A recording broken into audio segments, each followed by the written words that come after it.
What's up, fanboys and fangirls? Welcome to another edition of the FanTracks podcast, coming to you from fanboysanonymous.com. I am your host, the owner of fanboysanonymous.com itself, Tony Mango, and joining me on the panel for this episode is going to be Alex Grimley.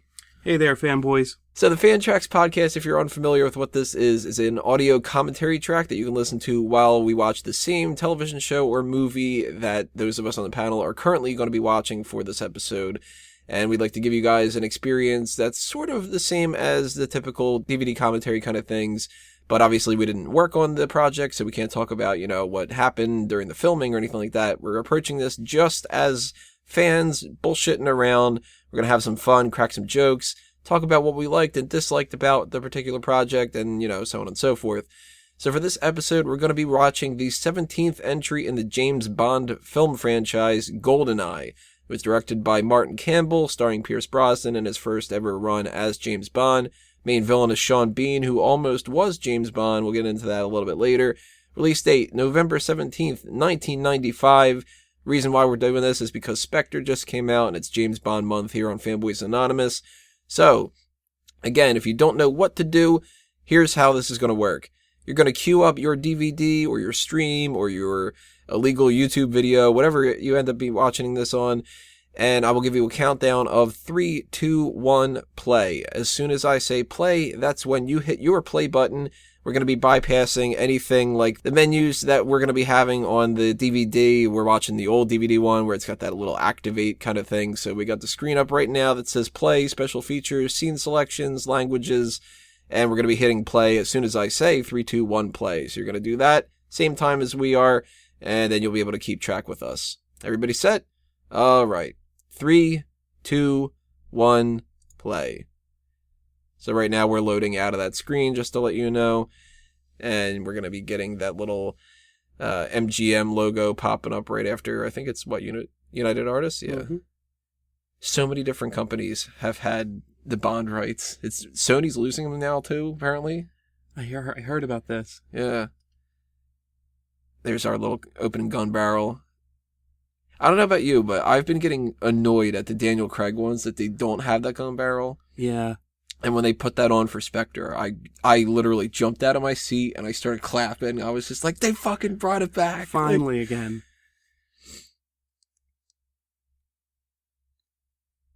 Now, if you've played the GoldenEye game, which, we're always big fans of, it's always weird when you watch the film and you see that there's this giant, well, not giant, but there's this decent sized level that starts the game off of the dam. And I don't want to pronounce what the hell it is because it's like Arkangelsk or something like that. I don't know. You watch the movie, he runs, there's not a single guard, It's all of about 30 seconds in the film.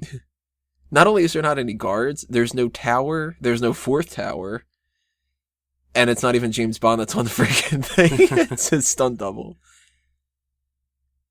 But at least they got it right with that little, the little platform. Although it's a shame that you can't actually do like some of the jumping in the game. But we're talking 96 or something like that is when they made that game.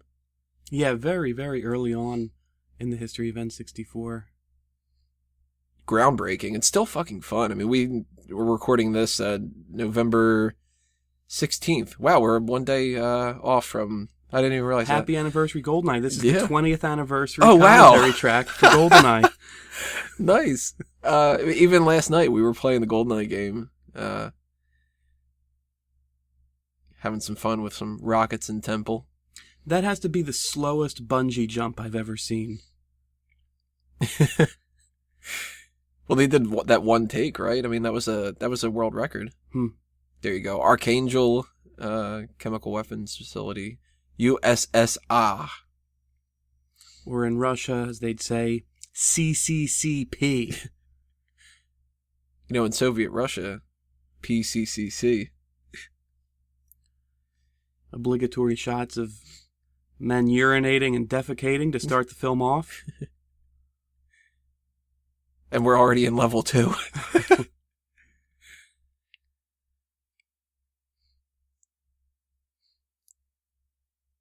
Speaking of the GoldenEye game, though, I mean, when you look at the facility in this, and you look at the level design. Forgot to knock. I love that line.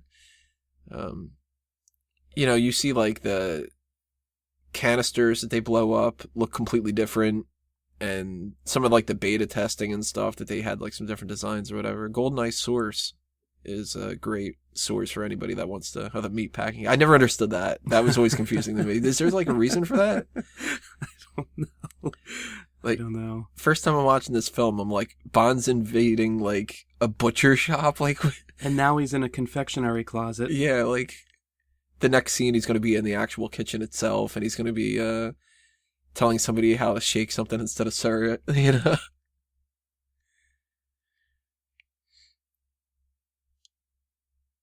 Good geobash. I never understood what that meant, but I always like the word geobash.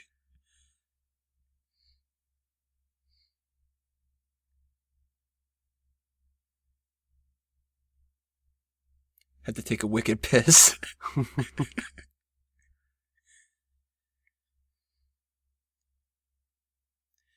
I do think it's, GoldenEye is probably still my favorite Bond film.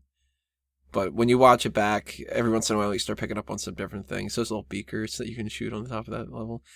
But I like how, like, at the beginning of this, there's a concerned effort to refer to him as not only James, but also 007, because it's the reboot, and it's like, right. We got these two guys that look like they could be Bond.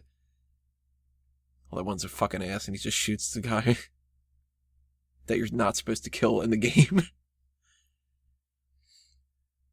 It's like, in case anybody doesn't know, this guy's James Bond, 007. I wonder if in their free time they refer to each other by their code numbers. Yeah. They're just like hanging around the office, and it's like, where's Bill Fairbanks? Oh, you mean 002? He was 002, right? Or was that 004? I think it was 002. Man with the gold gun, right? Yes. The late Bill Fairbanks.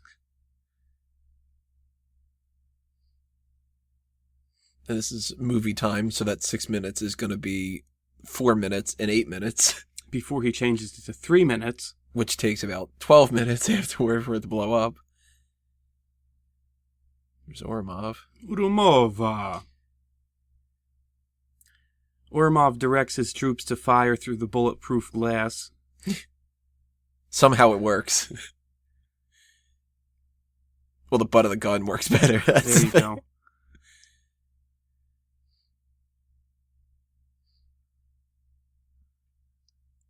I don't know how many times it took for us to realize that we couldn't do a proper Ormov impression without pushing our noses down. Ormov. He's like, who am I? You didn't refer to me as my 00. And he gets no answer in return.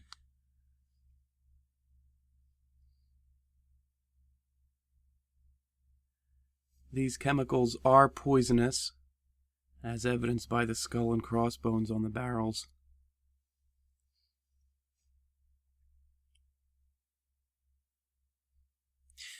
Now, do they explain this in any kind of fashion or what? But I've always been really confused. Ormov, spoiler alert if you're listening to this instead of watching the movie itself, Ormov shoots him in the head. Right. There's two options here. Either he shoots him with a blank, or he shoots next to him. If he shot next to him, Bond would see that he didn't shoot him. If he shot him with a blank, how does he shoot the guy right afterward? Well, it's curious. I mean, 006 fired at the Russian troops as they came through, and all the deaths were bloodless. Mm-hmm. Now, you'd suppose if you put a bullet in a guy's head, blood would splatter everywhere. But again, a bloodless supposed death. I've never been able to reconcile this either. Maybe the Russian guard was directed... Like to play dead? There it is. Right. If I act like I'm going to shoot you, I need you to go, bah! All right, everybody. I might pretend to shoot one of you. Please act dead. Don't break the illusion. Now, be prepared. If Bond shoots you, he's got real guns. You will die. And he's miraculously accurate. Yeah. He also has these great strategies where he can lay down on something and everybody just watches him leave. Here we come on to level 3, the runway. That little always reminded me of the score from Ghostbusters. There's one scene in there where it's got a song that sounds similar to that. Oh, we got the best death in the film coming up right here. Right? There we go. The guy that he runs into a bullet and jumps backwards screaming. And they give you an establishing shot of him running, so you get a sense, you feel empathy for him. You know, he has a wife and kids. Yeah. This might be a good time to say a few things about the score for GoldenEye, one of the stranger James Bond scores. Very odd. And not strange just because of, like, its time period, like, For Your Eyes Only or whatever. This is just, like, they tried something different. And Eric Serra, if I believe. Yeah, French film composer. The score is, like, it departs from the traditional Bond score. It's mostly electronic rather than orchestral, and uses wacky sound effects all through. I mean, there's that, like, the boing in the one part, and, you know, the whole do-do-do-do-do-do. Now, those pa kind of things are... There's a concerned effort for that, too. Like, I mean, as much as the writers were like, we need to establish that this is Bond, Eric Serra's like, we need to establish this pa. You think if they would have had him do Tomorrow Never Dies, he would have kept that, or if he would have changed it up? I think his bag of tricks is pretty limited. I think we would have heard a very similar film score. Granted, I like it for this movie, but David Arnold is so much better. Tomorrow Never Dies is probably my favorite soundtrack from a Bond film. Everyone on that, the beginning of that, I mean, this is a great beginning sequence too, but the White Knight thing, I think that's a little bit better. Here's a good sound effect, I like this. There it is. Another like close call. Shems Bond. There's 3 minutes went by. And then we got the beginning of our little title sequence. Great Bond theme by Tina Turner, who was like... They were like, well, we can't get Shirley Bassey, right? Well, let's get Tina Turner. But I do love the version that Ace of Base made, the Juvenile. One of my favorite songs, period. If they would have done with that, I would have been cool with it. I like both this one. I like, you don't feel the same way, but The Experience of Love, the love theme in there. Oh, sung by Eric Serra himself. Very, very strange. He sings it? I think so. Wow. Robbie Coltrane, no relation to John.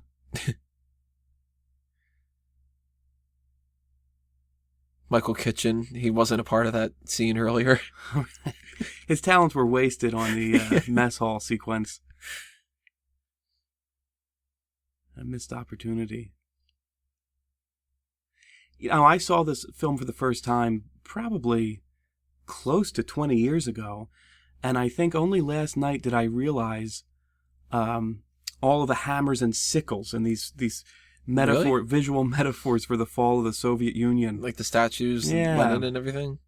Now, I don't get some of that. I don't get why the person's climbing out of the mouth of that. It looks like a Loki mask or But something. did you understand the golden thing shooting out of their left eye? No, I don't get that one. Very That one's subtle. That one's a reference to On Her Majesty's Secret Service, right? We both agreed, too, this shot of the woman with the gun coming out of her mouth is kind of creepy. But I always loved this shot of the people dancing on the guns. I always thought it was weird, too, though. One of the guns is just different. Like, there's 4 guns on the screen. 3 of them are the same. Why did they want to make that one different in the background? Why not do 2 and 2? What do you think? Would you do the one on the right? I would do the two-faced one with a gun in her mouth. She likes it when things get cocked. I had to. And this one that she's sitting there winding up the whole time and she never gets a chance to actually hit anything with a hammer. But this one in the center, she's just whacking away, accomplishing nothing. That sickle's going nowhere. How'd you like that casting call? You want to be in a Bond film? Oh yeah, I'd love that. I'm going to be one of the Bond girls. Yeah, stand here and whack this with a hammer. How long do I have to do this? We need a lot of coverage, like 2 hours. Well, are you at least going to see my face in this? No. 9 years later, Bond looks exactly the same.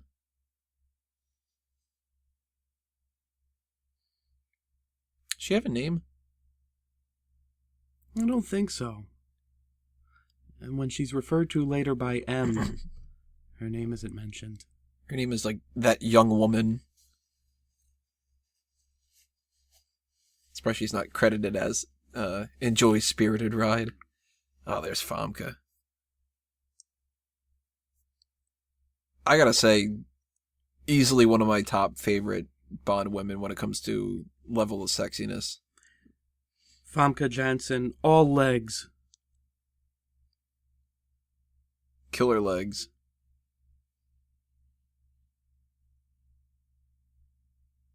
Speaking of the weird soundtrack. Bow, bow, bow, bow, bow, bow.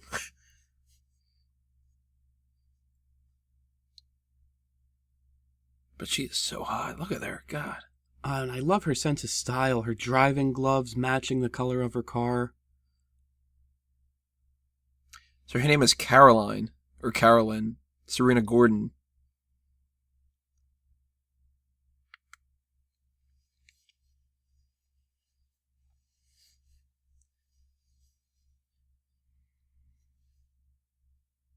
I can't remember which Mission Impossible it is, but I think it's Mission Impossible 2. They copy off of GoldenEye, like, insanely. And this whole sequence of Bond and Xenia doing this chase on, this rocky kind of cliffside kind of a thing. They do the exact same thing with Ethan and, what's her name? Naya. Two different cars chasing each other. Things start getting hairy for the woman. He firmly establishes that he's a better driver, that kind of a thing.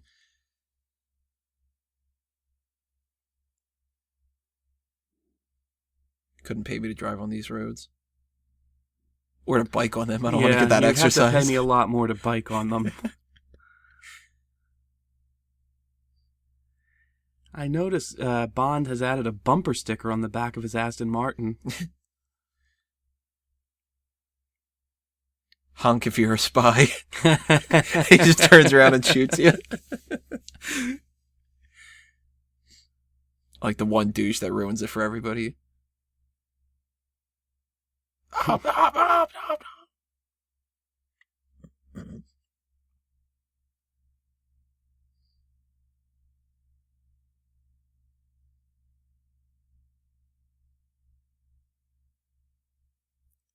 Unbeknownst to him, he actually picked up the wrong car from Q Branch, used the emergency brake, and explodes. Wow. The modifications. A refrigerated bottle of champagne. Bottle of champagne. And this woman's so, hell-bent, you gotta listen to me, you gotta do your job and whatever, and he's like, so you like champagne? And she's like, how about we just, fuck? 2 minutes of fast driving is all it takes.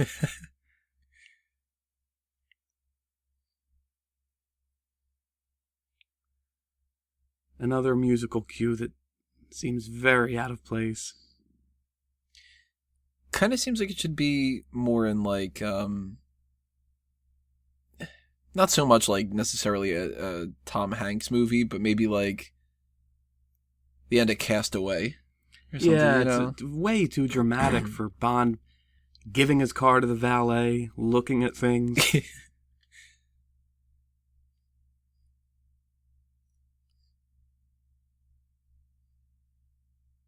Yeah, like most Bond films at this point, when, you're getting the establishing shot of the casino that's got that kind of casino-y James Bond theme playing.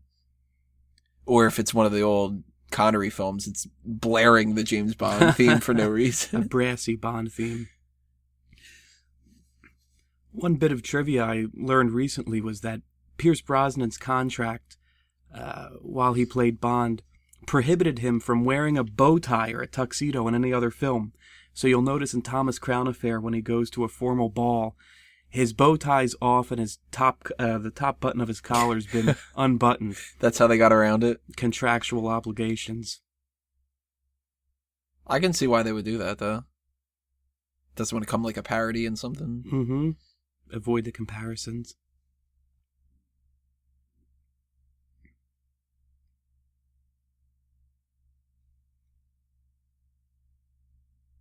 Now, I will fully admit, I don't understand what the fuck Baccarat is. Like, how to play it. He says, you got wheat and you've got 11. And you've got suivi. It made all the more difficult by the fact that there are no numbers on any of the cards. And they just like, here's a stack of stuff. Do you want a stack? I'll have a stack. Do you want a stack? All right, here's a little bit more of a stack. Also without numbers. Famke Johnson would go on 3 years later to play another card shark in the film Rounders. Just got a couple rounders showing in the scene. Like, this is so confusing to try to figure out. It's like, all right, we've established you've got wheat 11 and you've got 7. So she's got 6 and he's got hearts. So it's just like...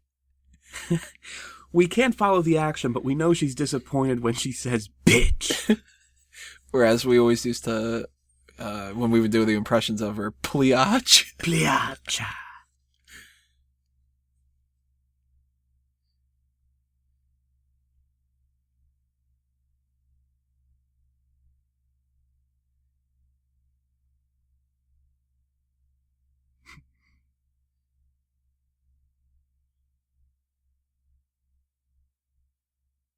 From behind.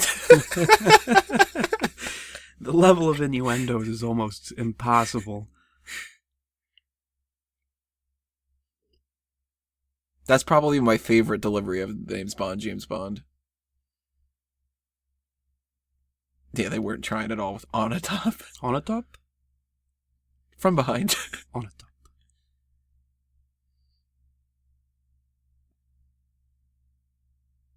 I used to have problems with that shoot in and out line. I thought he was saying, like, that he used to visit shoot in and now. Like, shoot in and now, Russia. You know, that kind of a thing. Like...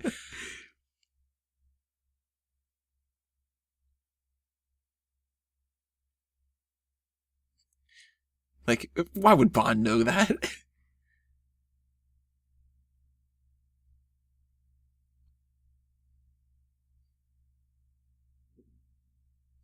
What a patsy.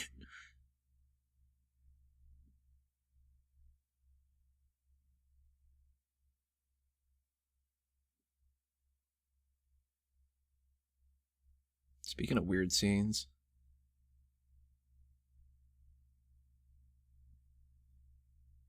Would you ever watch this form of entertainment? No. We are right now. Even these 15 seconds are a bit too much for me. Clearly, Bond doesn't care to enjoy it either. He looks over while everybody's clapping and doesn't clap either. He's just like, nah. She's not a real fucking puppet. Puppet in this scene is Xenia's little chap there. Should we go? Can we leave? I want to go home. Can't blame him for falling, though.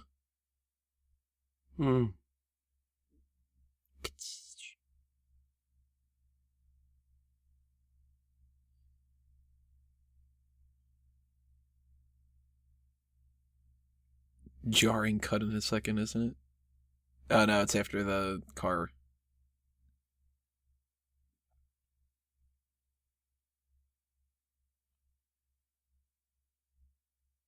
The gears are turning in Bond's head. He's looked at a lot of things in this scene. Spent a lot of time looking at things. You know, he didn't look at the performers. He couldn't be bothered. One might say he's got zero time to mime. For mimes.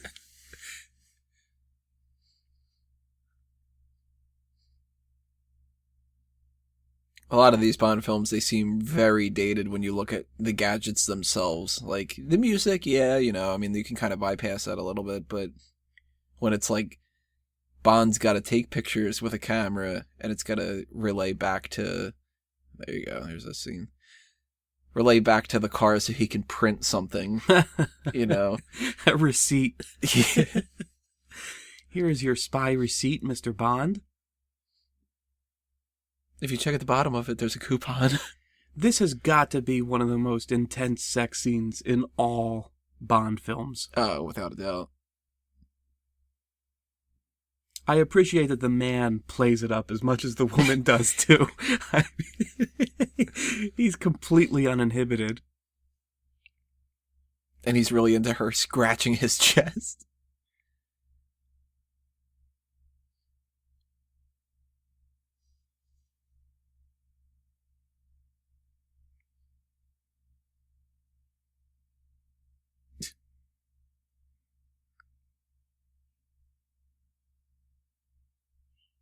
Are we meant to believe that Bond snuck in and removed that ID card?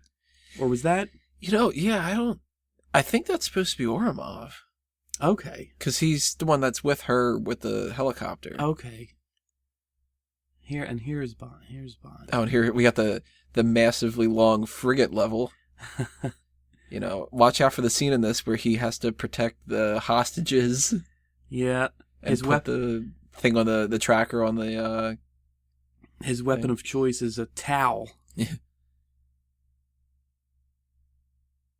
Now, there's an instance where, like, the game... I mean, they had to pad it out because you need more levels in the game. That's why we had, like, Bunker 2 and stuff. But really odd that they would take that little boat thing, make a whole level out of it, add this random hostage thing and whatever like that, but not add that little... You know, the one shot in the film where he does some action, there's no part in the frigate level where, you know, you fight somebody who's got, like, the sailor suit kind of thing going on. Dockhand. Yeah. The poop deck, you know. The poop deck. He goes in for the kiss, but doesn't take it. Oh, he's sick that day. Guy on the left at discount, Dennis Hoffman.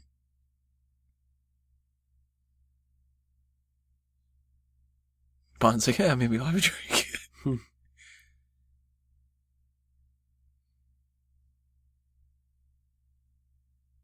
Oh. At least he died with a smile on his face. You know, I think that's what the scene that inspired Trigger Mortis.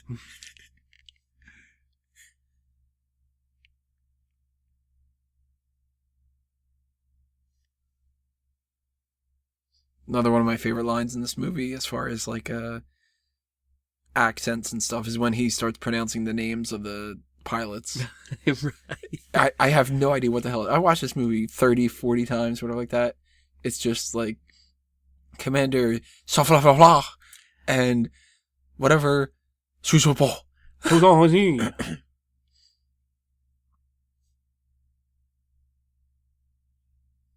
Brosnan's stunt double.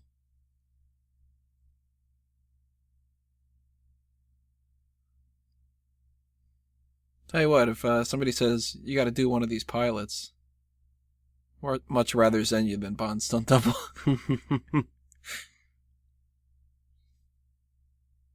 François Wu,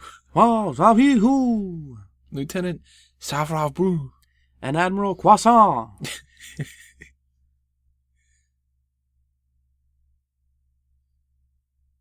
You got the heavy.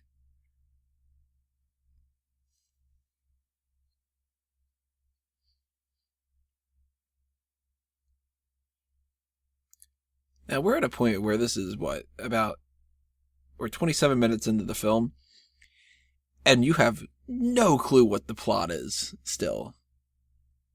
You know Xenia's bad because they essentially just go, hey, This chick's kind of bad. She amasses an impressive death count. 3 so far.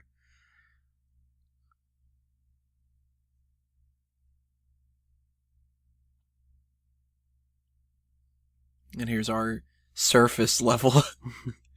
Oh, look at that. We're already transitioning into the bunker level.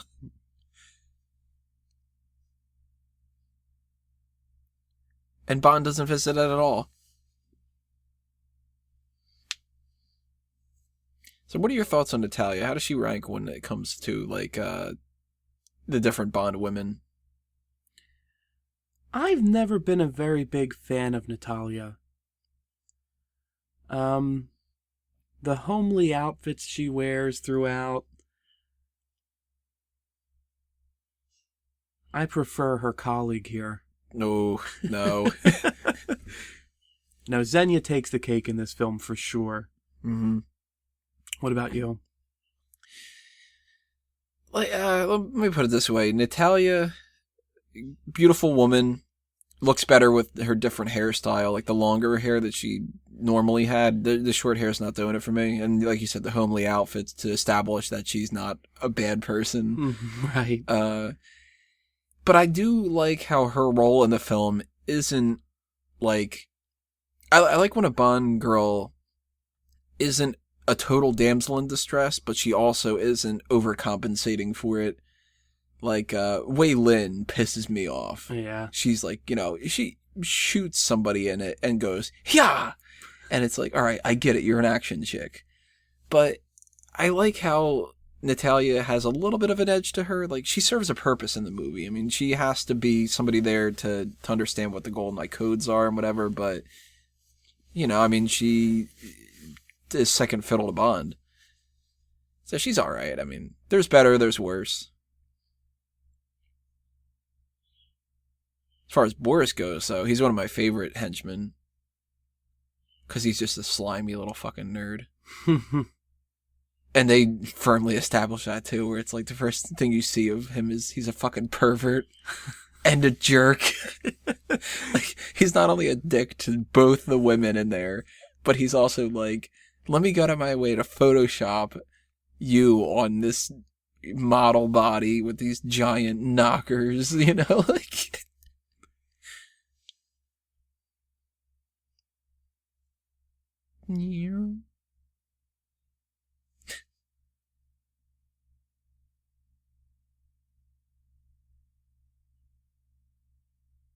Like, what did he accomplish there? Impossible to tell. The internet looked very different in the year 1995. He's like, yes, I loaded up a picture of the logo. What he said he spiked them. Was this an early form of the Facebook poke? I'm going for cigarette in the negative 20-degree winter. It might be an early version of Tinder. Spike 'em is like swiping right.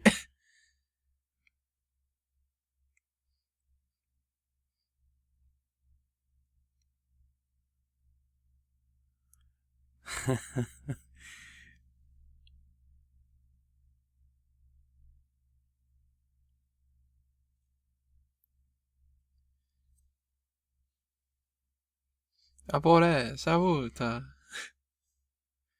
Easily out of everybody that we've done the most impressions of over the years has been that line, probably. Boris! It is me, it is me, it is Boris. A lot of people don't like Boris. Ahuta. Like, the whole I'm invincible thing, they think that that's just dumb. I think it's fucking great.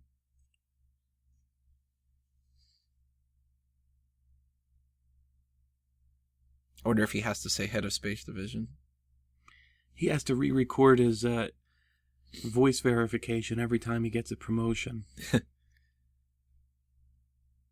5-star General Arkady Grigorovich Oromov. Head of Space Division. Still head of Space Division. Hat looks comfy. 100.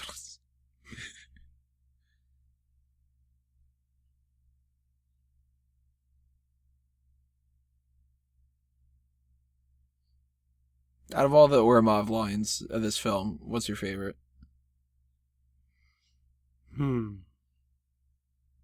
I think mine's got to be, you can't win. Yeah.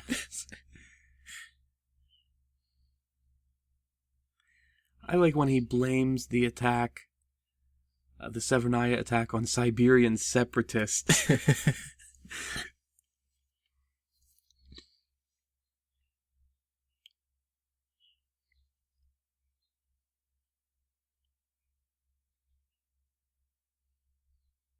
Yeah, they're racking up that kill count. She is one of the most bloodthirsty Bond villains in the entire franchise. And I think it's implied, or maybe it's more than implied, that she entertains some sick sadomasochistic that's definitely fantasies. The orgasmic yells as she kills people. She had some more genuine orgasm shooting these people up than she did with good old Chuck. Mm-hmm. That's all, obviously faking it and stuff like that. This one, she's just like, that hit the spot. I think I'm going to go get some coffee. I want to go ventilate someone. I had to ventilate someone. That's one of the worst lines in the movie. I love my puns, but come on, man.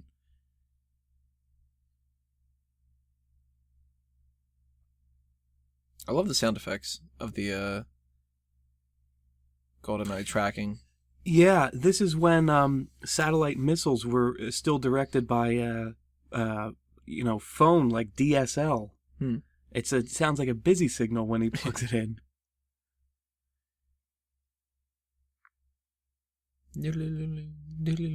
It's like something from Super Mario Brothers. CCCP.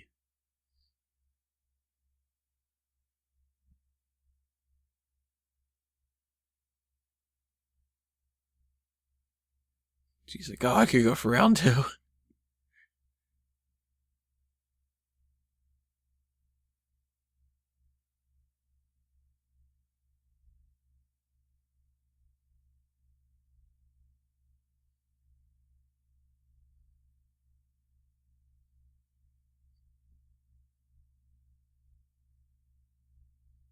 Oh, it looks like a pretty decent break room for being in the middle of fucking nowhere.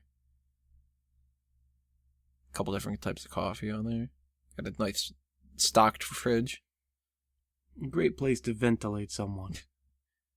Probably filled with borscht. And dumplings. Dumplings? Yeah, there's Russian dumplings.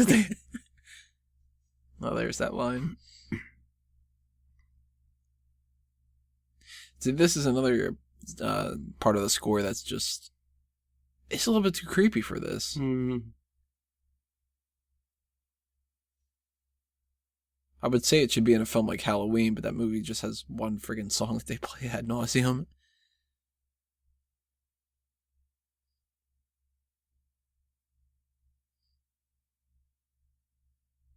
New MI6 headquarters. It's safe to say we still don't know what the plot is yet. Yeah. But then we finally know who Moneypenny is. Do you like Samantha Bond as Moneypenny? A bit too mousy for my tastes.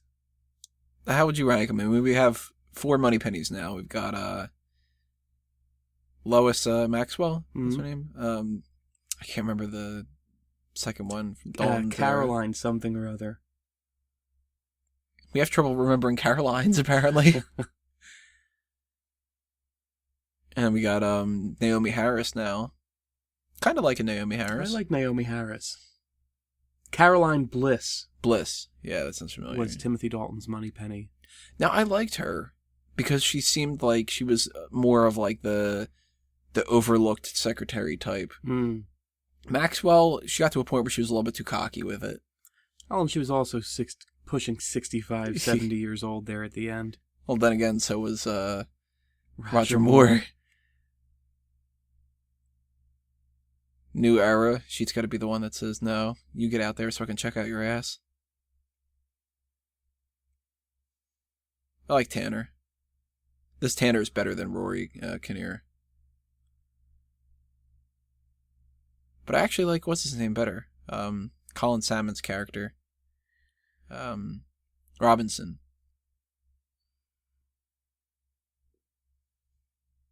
Ooh. An ill-timed barb.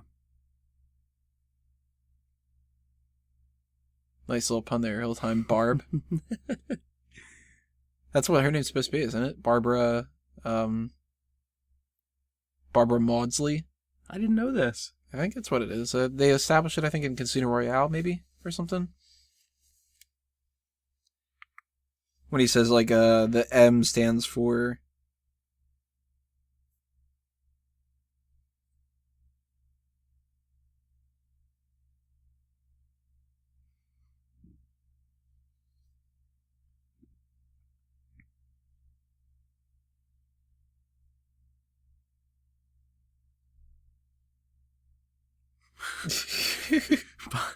Von jockeys the insult back to M.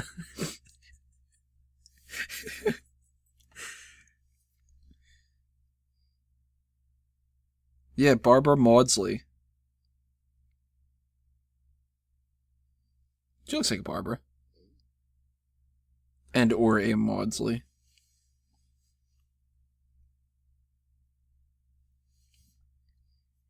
I don't know if they've ever established the other names, but I think the original M was Miles Messervy. That's right, yeah. And actually, did you ever think the second M was supposed to be Miles Messervy? Or that he was the other guy, because he was another character. He was another character, I think, in Spy Who Loved Me. Bernard Lee died following Moonraker in 1975. Bernard Lee, the original M, replaced by Robert Brown in For Your Eyes Only, I think. Octopussy. No, I always thought he had been promoted. He's Admiral Hargreaves in The Spy Who Loved Me. So, I mean, it's possible. I mean, he's an admiral, so... But then it'd be kind of funny if it's like Admiral Hargreaves M. Add M. Roll. Then again, Max Denby is C, so they don't need to do that. I mean, he could have been D.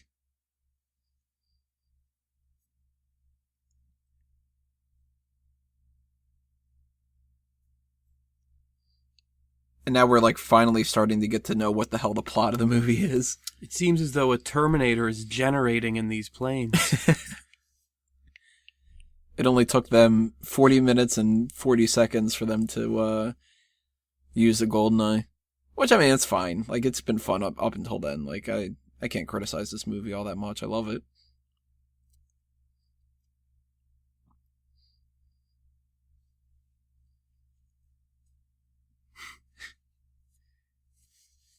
Would you say she's incredibly lucky or incredibly unlucky with the way things pan out with this?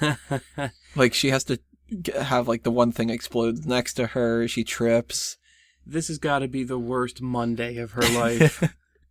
Like, she sends a message to headquarters the next day and goes, I think I'm going to take a few days off.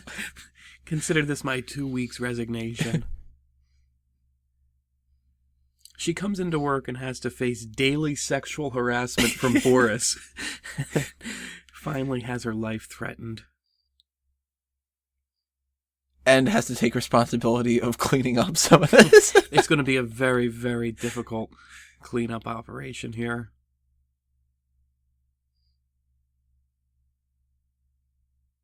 Well, see, her problem with this whole gate thing is she's not saying her title at the end of it. Yeah, she screams, but it's just not loud enough. I think that it couldn't hear her. Well, she's supposed to, we figured out the Orimov rule. He had to say head of space division. She's got to say Natalia Fyodorova Semyonova works at a goddamn computer.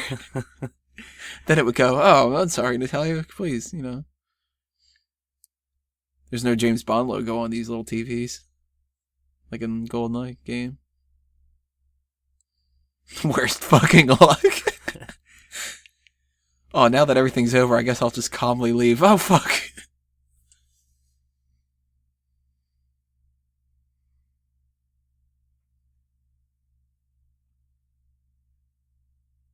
It actually took me like 3 or 4 viewings of this to realize that she uses that to climb out. Right, and very interesting revelation in this film. The MiG flew into the bunker, and then you see that, these beams flying through the ceilings. Evidently, this film confirms jet fuel cannot indeed melt steel beams.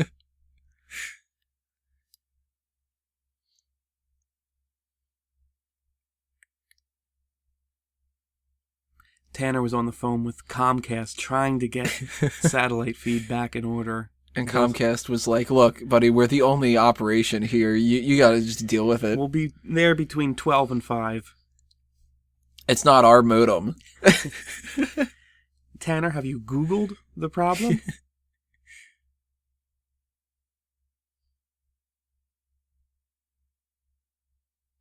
So far in this film, Brosnan has driven Sean Connery's car from Goldfinger, and now he's wearing the gray suit, blue tie combination that Connery wears in Goldfinger. You think they were trying to position him as a sort of throwback or link the film back with earlier Bonds?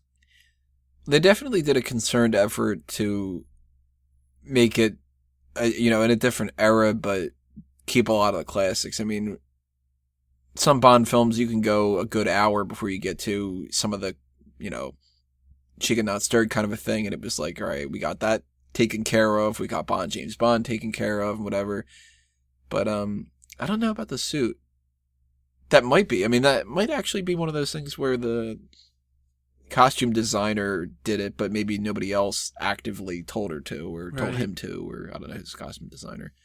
But, I mean, it certainly matches Brosnan's dreamy blue eyes.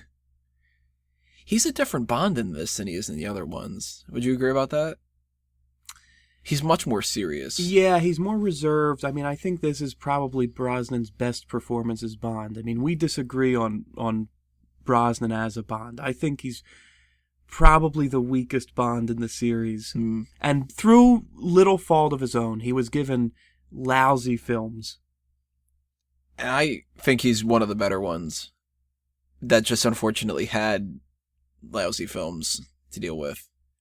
And I do like him. I mean, like, I can pop in Tomorrow Never Dies, but none of them are as good as GoldenEye. I mean, GoldenEye actually holds up. I can show GoldenEye to somebody and not feel like a little bit embarrassed about anything. Right.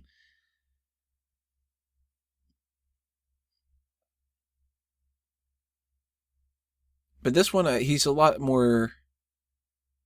I mean, they even have the line in the film where it's like, how could you be so cold?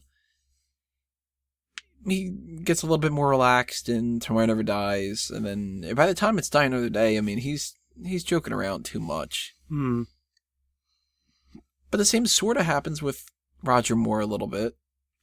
Yeah, I mean, Roger Moore played up the sort of comic side of Bond from the very beginning. That's why I'm not a big fan of Roger Moore. I mean, Lazenby's number, 7 to me. And when the next Bond comes out, he'll be number 10. Like, I just never liked Lazenby. And Moore, to me, I like how he's definitely the best when it comes to the comedy. Mm-hmm. Everything else, he's the worst, I think. Or, well, outside of Lazenby. But I don't buy that Roger Moore can be a killer.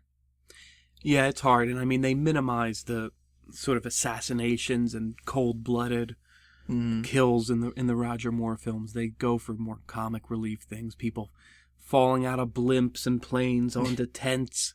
Max! This is a good scene, though. Now, this brings up a very interesting point. M calls Bond a sexist, misogynist dinosaur. Yeah.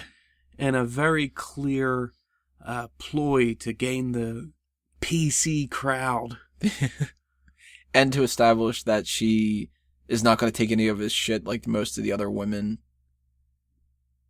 Now, what do you think about that? I mean, when we were getting into the Bond series, we were getting into it when Brosnan was Bond. Right. So our M is Judi Dench. Now, we would watch all the other movies and stuff, and I would probably say Judi Dench is still my favorite M, and Bernard Lee is number 2. But what do you think about the transition from the Brosnan M relationship is more we don't like each other and we grow to respect each other. Right. The Craig Judi Dench one is surrogate mother. I like the Craig one better. Mm-hmm. Yeah, Brosnan and Judi Dench, their relationship is almost like a business relationship. Yeah. They're distant. They kind of toy with each other. I think Dench, it was a great choice to bring Bond into the 90s, to have a female M, to have her be a sort of strong female character that acts as a counterbalance to Bond. But I've always had a soft spot for Bernard Lee. I like Bernard Lee's shocked reactions when the video feeds of Bond having sex with women at the end of Spy Who Loved Me comes in. Like, what? My guy's doing this?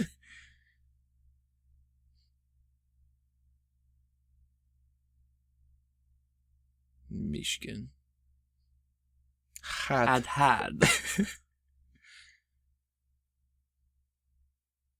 I don't think I've seen him in any other film. The man who looked up from his paper there, Michael G. Wilson. Yeah.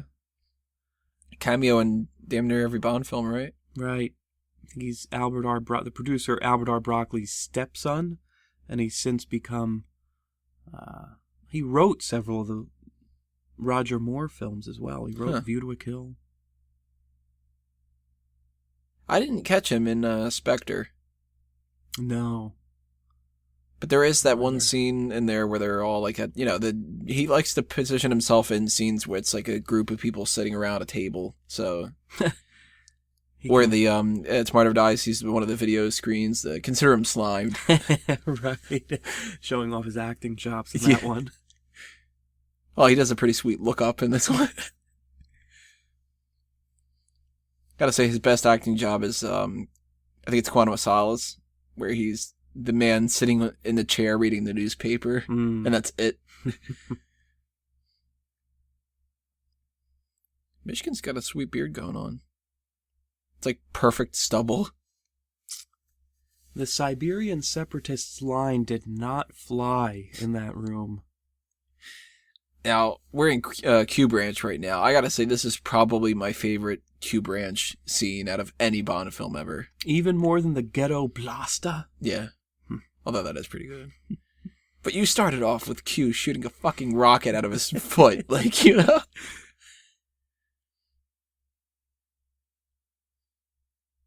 This does not get used at all in the entire film. That's a shame. That's one negative I can say about GoldenEye. The car chase, underwhelming, because it's the beginning thing, and it's, let's establish a cool car that we'll never use. Right.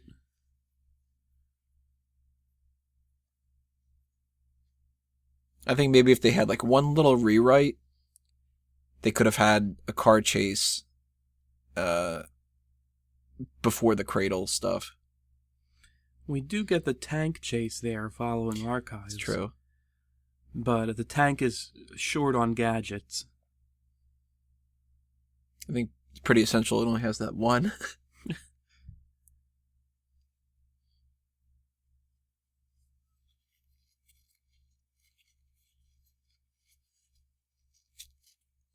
Fire, Bond, fire! Shoot the P-Tor. It is a little bit too jokey, but I mean, you kind of need a little bit of levity in this. You've watched 40-something minutes of Bond staring cold, angrily. Q comes in, he's the lovable the old man, the silly grandpa who laughs that people are going to blow up. Right. It's good that Q doesn't take his job too seriously. Yeah. Probably my favorite Bond gadget, the Parker pen. If nobody's ever listened to any of the other James Bond things that has been on Fanboys, I'm sure I've mentioned it before, but I'll mention it here. When we got really into the Bond series, GoldenEye was really our in for it. So we based a lot of some of the things that we found funny about the Bond series from it and stuff. And Boris pens became a thing. We couldn't find the Parker pens originally, and we eventually established, we were, what, 6th grade? Yeah. And good looking sandwich in the background of this. But I always like this line. The scene actually continues and he bites it too. But they cut that out. But the Boris pens, we had what we referred to as first generation Boris pens, one that seemed like they were a little bit close to them because they were just metal. We couldn't find the original, the pen that's used in the film. We didn't know what it was at the beginning. We used zebra pens before realizing it was a Parker Jotter. And then when we realized that we weren't accounting for the generic pen, the Bic pen that we needed to make, that was, I think at that point, 4th generation Boris pens, which even though that's the first pen.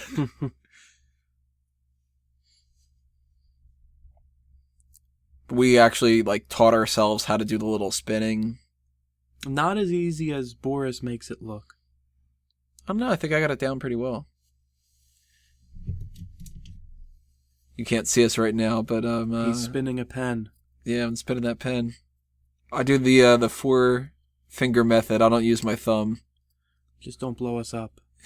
Click, click, click.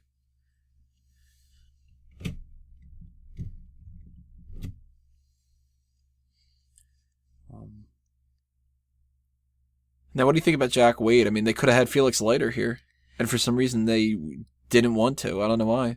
Jack Wade. I like Jack Wade. More comic relief. He gives Bond gives him rather a very hard time. Well, he's a stiff-ass Brit. Yep.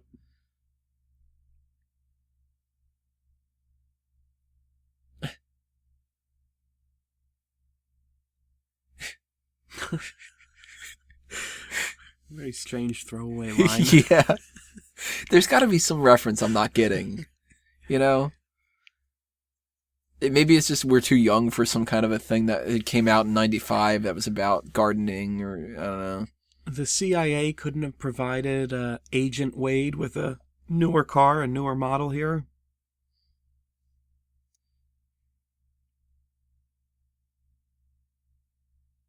He's so pissed. I gotta find you a fucking screwdriver, you ass.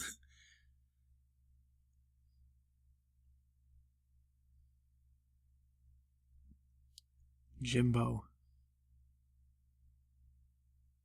He just keeps sledgehammers and stuff in the back because it's that bad of a car.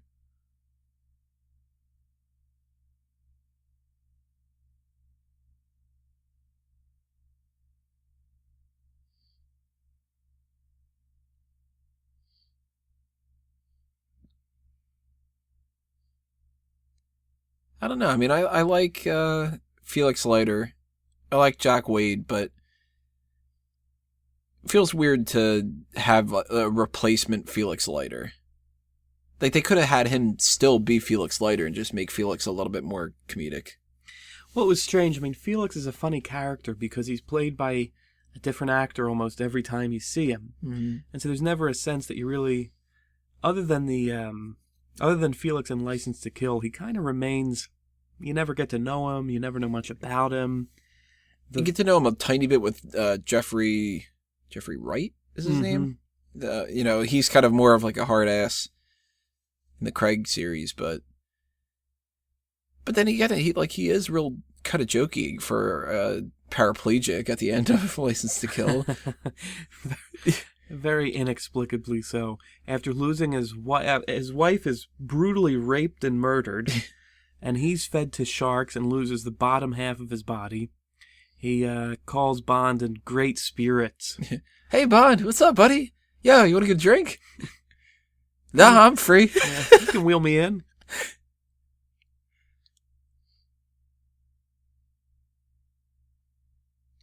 Odd, too, that they cast somebody who had been a Bond villain for Jack Wade. Right. Not even like when Beswick, you're a background character. You can pop up as another background character. Or that happens now and again, though. I mean, what's her name? Andrea Anders. 2 different Bond women. You got good old Jack Wade and General was his name? General... Oh, in Living Daylights. The actor is Joe Don Baker. I forget the... Yeah, he plays a villain. Something with W, I think, right? I can't remember. It's probably not even close to W.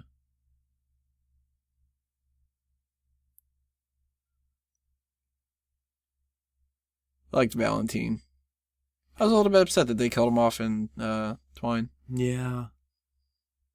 Twine meaning World's Not Enough. For those who don't know, the abbreviations that we've gotten used to over the years, like Osmosis for On Her Majesty's Secret Service. On Her Majesty's Secret Service is quite an unwieldy title as they go. How come we never abbreviated it as OMS, though? Just OMS. We made Osmosis. Osmosis, a completely different word that, has nothing to do with the Bond series. But could sound kitschy enough for them to name a Bond film Osmosis of Pain or something like that. Osmosis of Solace. Yeah.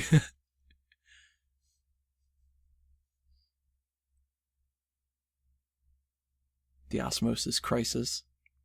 The Spy Who Loved Osmosis. Now, what's up with the little nun thing there? That was an odd choice, I always thought. It's Boris. It is me, it is me, it is me, it is Boris. Oh. And she goes, the woman that I don't know.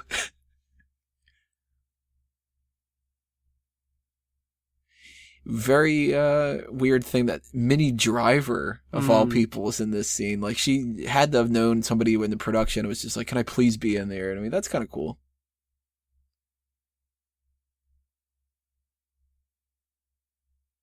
Yeah, how weird would the scene be if he just blew his fucking brains?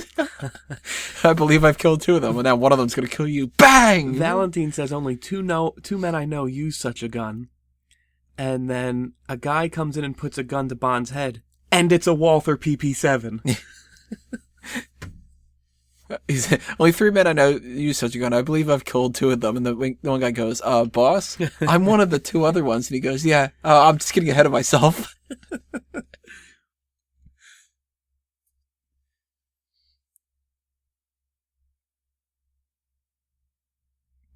Good one. I love the one dude. Well, it depends. Right. He wants to give a nuanced answer.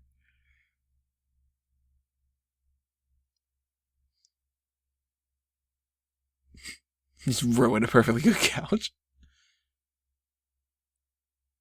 But he takes Bond's criticism like it's a weird thing. Like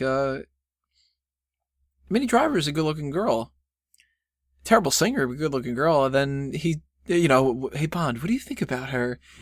She kind of sucks at singing. And he goes, well, if Bond doesn't like her, hey, go fuck yourself.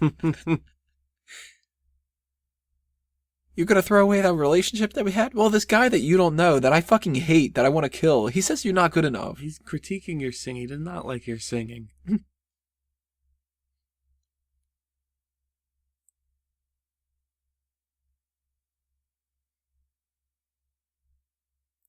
It's a leap year. He looks so upset, too. Oh. He had one opportunity here to make a good impression.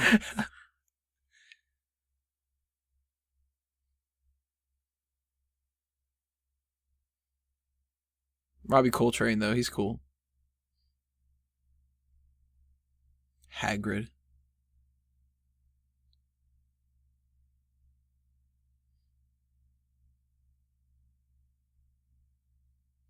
So we never had Casino Royale as any of these. I mean, this is continuing the same continuity as the Connery films. Because we established in The World's Not Enough, she says, have you ever lost anybody? And he does the whole, like, well, look off, remember Tracy, let's move the conversation on. But we never had Casino Royale.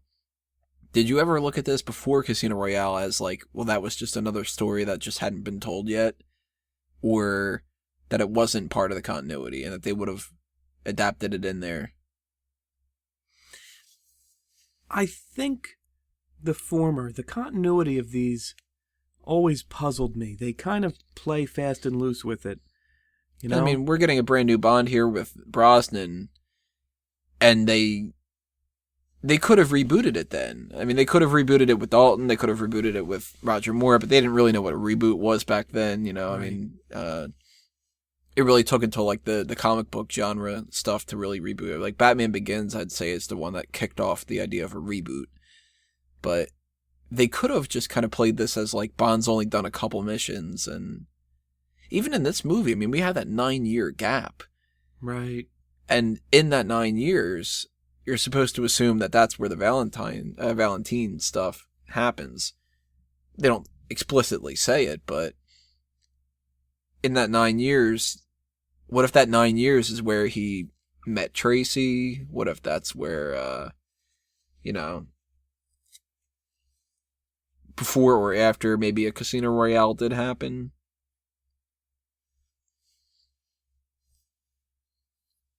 We jump right into Bond and Dr. No, and he's Bond already.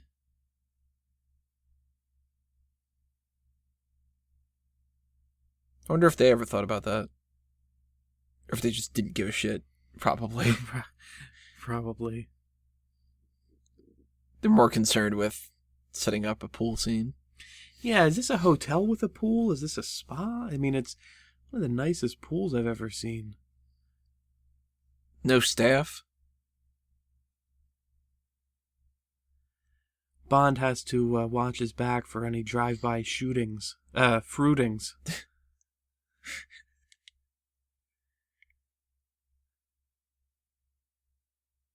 God, look at her.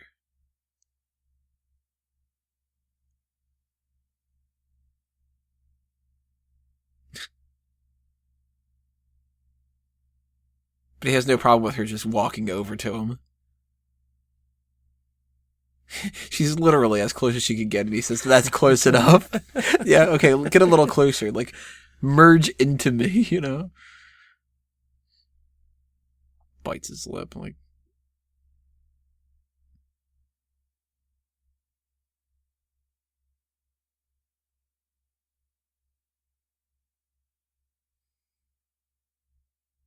Now, he's on top of her and doesn't do anything. I mean, like, get up, not like he doesn't do anything, like, you know. She charges extra for this.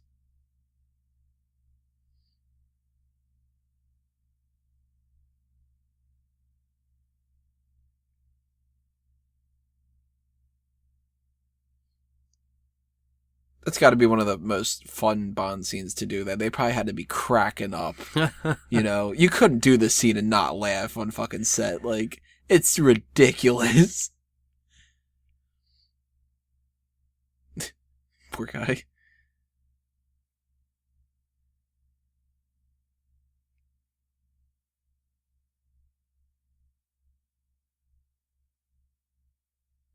Pliage.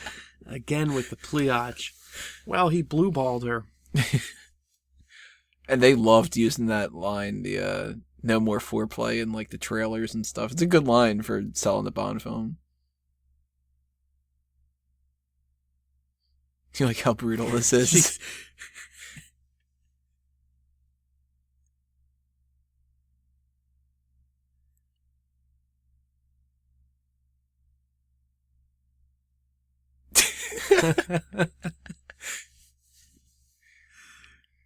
He looks like all accomplished. Like, yeah, I got her in one shot.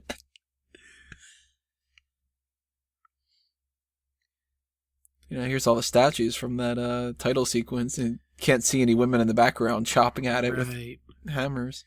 Yeah, they just kept these statues around like this after the fall of the Soviet Union. Just giant parks with collapsed statues of Lenin and Stalin. Random hands. Hands and heads. There's a pliage. And it's weird that the scene earlier was like that creepier kind of score, but this isn't as creepy. You would think that would have gone in this scene. Yeah, the score, I mean, so many of the musical cues seem mismatched with the action on the screen. The only musical cues that really work, I think, for me are the action scenes. Yeah. The chase scene and the tank chase scene that one's great. See. I always refer to this as the Tim Burton scene. Seems like one of the sets that he would make. That Right, there is that Eric Serra trademark.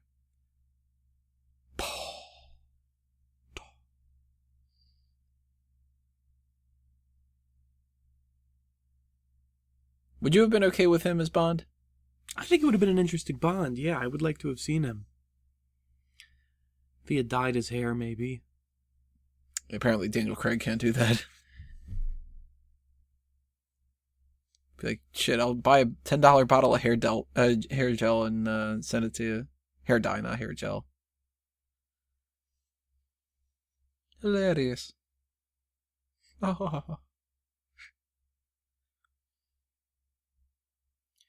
He's like, you don't look that bad for getting shot in the head point blank range. Right. Hell, even if it was a blank, you'd still be deaf. Deaf. I think he's better as a villain, though. He's actually probably one of my favorite Bond villains out of everybody. You buy that he can match Bond. Right. He's got the same training, the same skill set.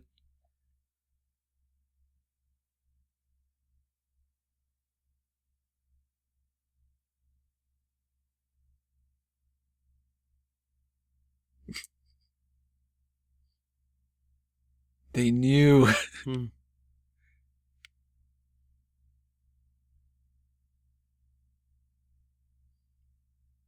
There's another thing, mentioning the climbing accident. A lot of people love this theory that James Bond is a code name.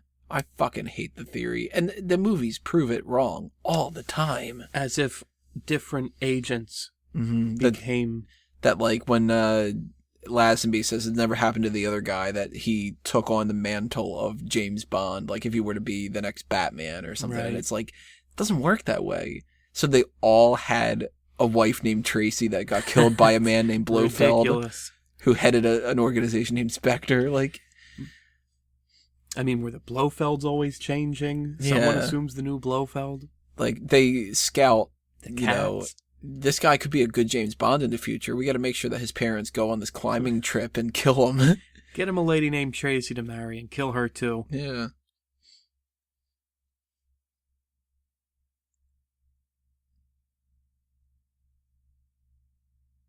Oof.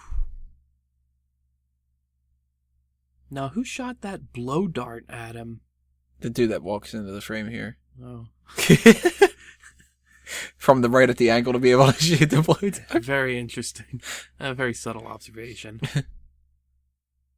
We might not know how to play Baccarat, but we can point out who this other guy in the scene is.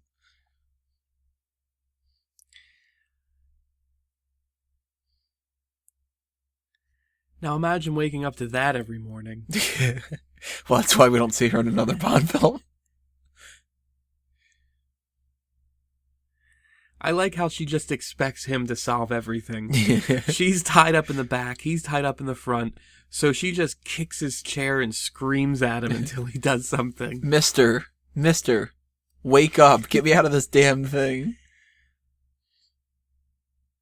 It's convenient that he's Bond, where he can solve everything.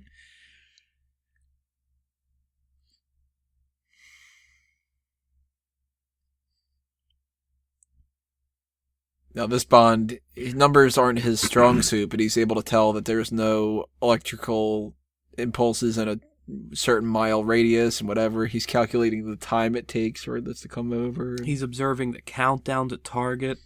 Some numbers involved in that.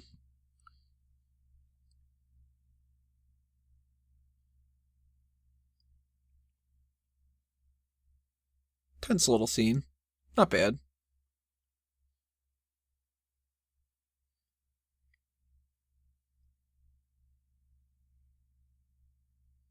I always thought that the parachutes looked like jellyfish. There's like a weird transparency to them.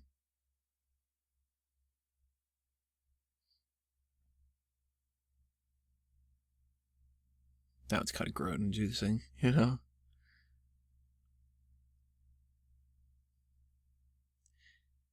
Oh. Like, what a bitch. He not only saved your life after you kicked and screamed at him, but he has the common decency to help you get out of your seat and say, watch your head. Cops don't do that. No, they'd just kill you. Especially these cops. Look at them. The parachute's now red.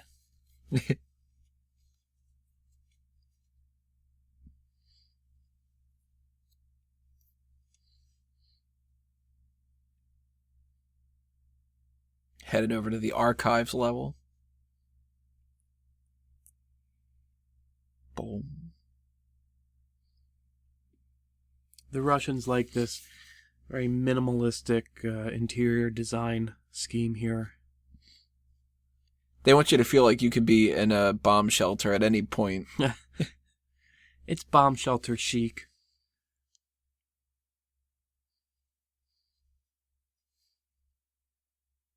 That's close enough.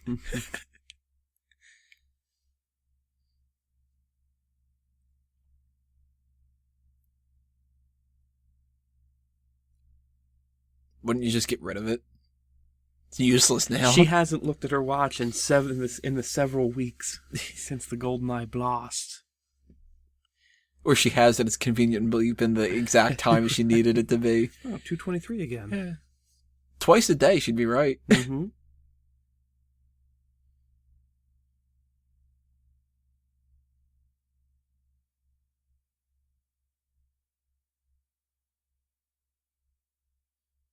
Okay, let's get to the cut to the chase here. My favorite food is borscht. My least favorite coworker is Boris. Saluta.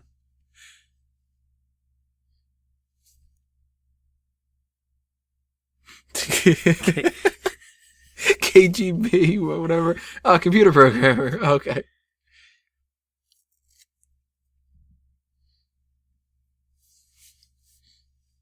Trust you. Fuck you. He's like, oh, damn it, why'd you interrupt me? I love saying my name. Mr. Bond, James Bond. Mr. Bond, James Bond.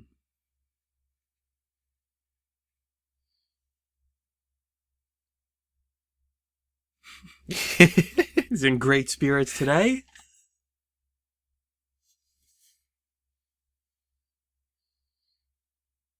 So what's Bond's age supposed to be, by the way?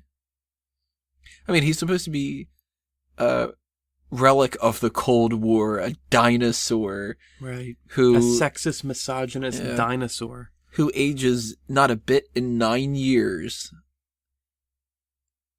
Obviously, he's got to be like 40. But he was 30 in the whole opening sequence kind of a thing. Like,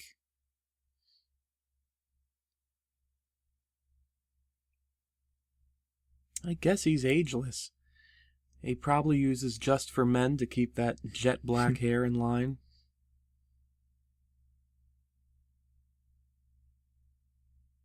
Just for Bond, James Bond. Oh. Took Michigan by surprise.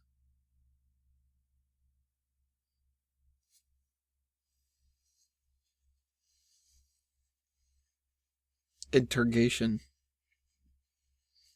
He comes barreling in.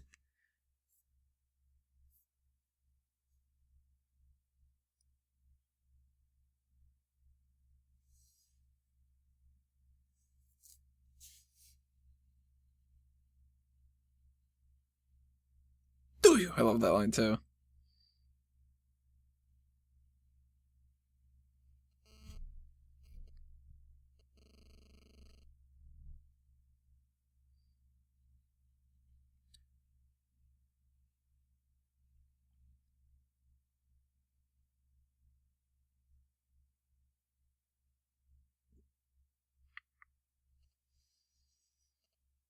Ooh.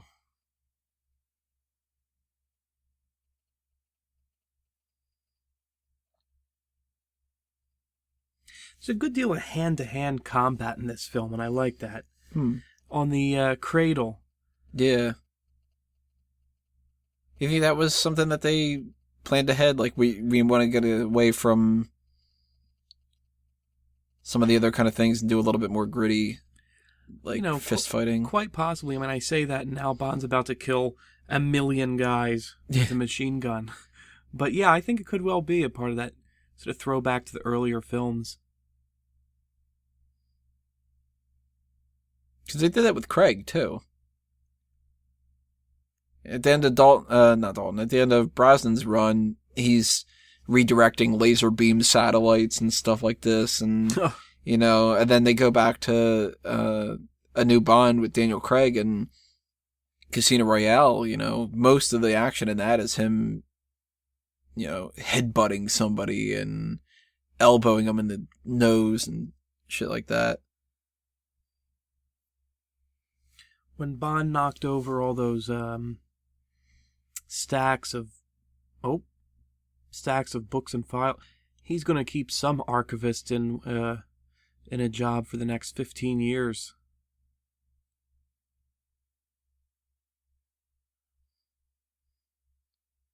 So that's what happens with the Bonds. When they retire, they go to work for different governments and they help rebuild archives. And then a new James Bond takes over. They retire into a quiet life.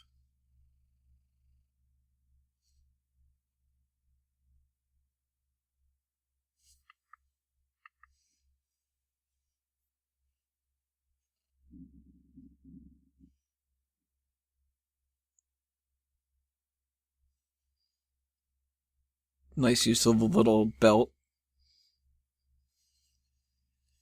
I love this shot. And the little do-do-do-do-do-do. That's one of my favorite musical cues from the film. And I think, I could be wrong on this, we might research, but I think that this musical cue for this action sequence was actually not composed. They brought in someone else to do a more traditional orchestral piece for this. Yeah, because there's an alternative one that's on one of the soundtracks. Right.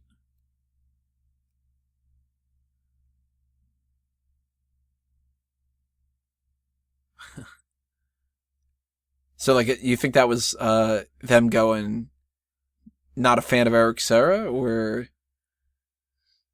I mean, yeah, why wouldn't they have replaced all of his music? Maybe this was just, like, their set piece that they were like, this has to be right, and we can't afford to do it all over again. We've heard enough of those.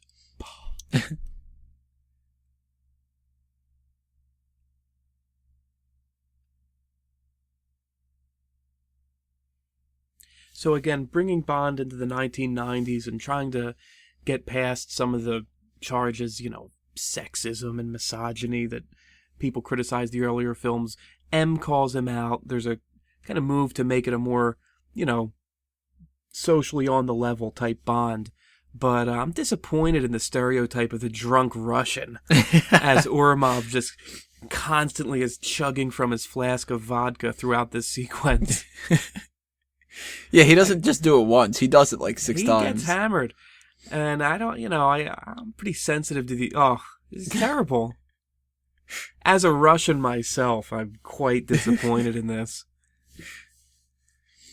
I also love how it's sort of like, there's always kind of a joke about the Bond series that Bond has to be needlessly destructive. And this is like... Guys, worst drivers ever. I'll follow you. And explode somehow. A nice swim. But like, Bond will, he'll take like a bomb, it'll explode something, and it'll be like, Q will be mad that he blew up the bomb. Right. But then you take a scene like this, he levels entire streets. Yeah, of historical districts in St. Petersburg. I mean, some of the, century-old buildings. And if you look at, like, what a normal car, a fender bender on the freeway could be, like, traffic stops for ages. 2 cars go through a barricade, into the water. One of them explodes. Right. Multiple military members die. We got a tank driving around that's, knocking out the bottom of buildings. A normal day in Russia. And we've got two policemen on the scene. Here they come. And now they're dead. These are the worst trained cops ever. I think they're trying to drive into one another.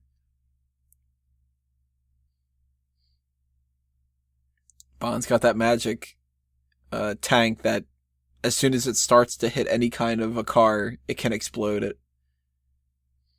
Bond had plugged in the cheat, exploding cars, before he ensued the chase.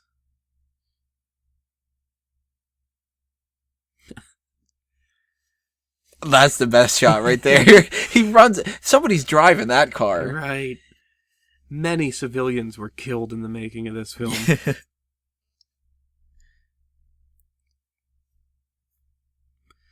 Ourumov giving faulty directions now through his drunken haze.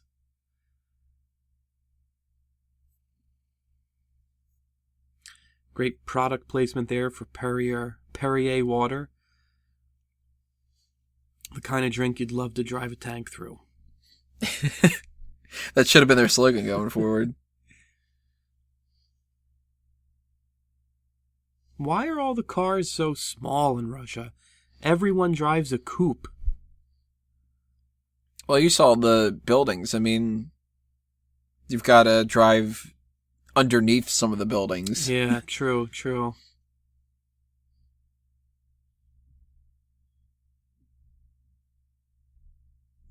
Musical score there. Ah.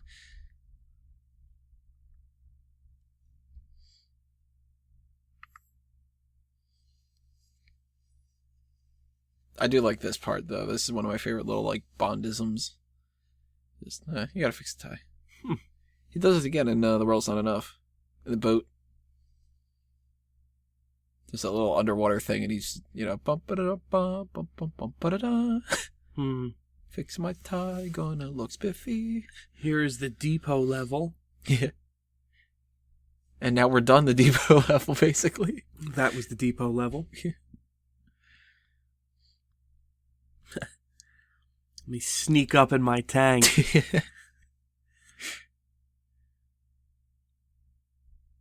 Oh, we don't have GPS at this point. I took a wrong turn. Let me go make a...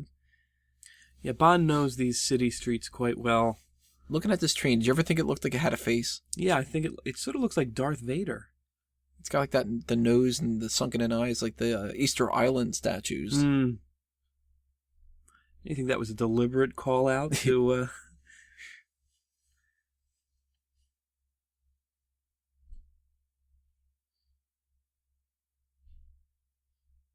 She's upset. Oh, it's you. Another guy I don't know.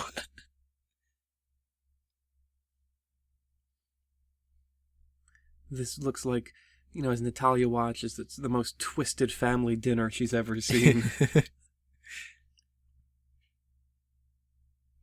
Or Bob's like, I haven't had enough to drink yet. He opted for a liquid dinner.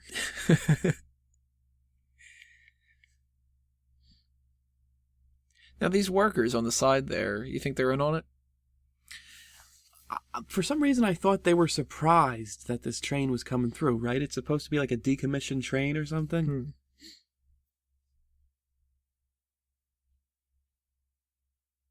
Think he's telling the truth?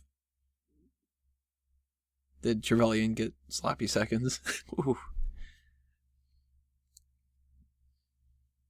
His casually strolls up. Totally. Lurking in the shadows. Oh. So she faces sexual harassment from Boris, and then unwanted sexual advances from 006. Ooh.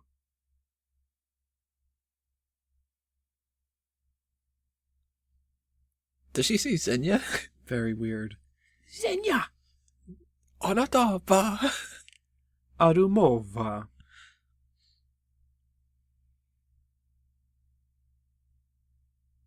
That's an odd delivery of that line. She's turned on.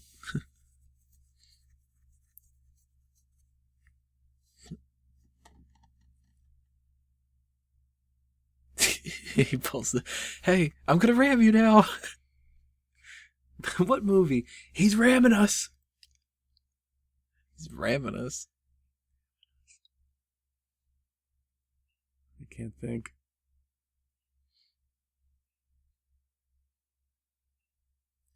The tank missile does surprisingly little damage to the train. You think, does that kill the conductor, or does the crash? I don't know. Either way, his widow ought to receive some generous compensation. Do you get severance pay if you're on the black market, if you're in the terrorist business? Only in Severnaya. I think they're probably pretty unforgiving.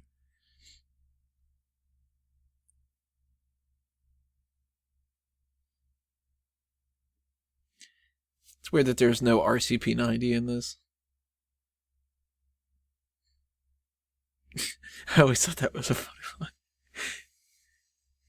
Why can't you die? Well, you first. You second.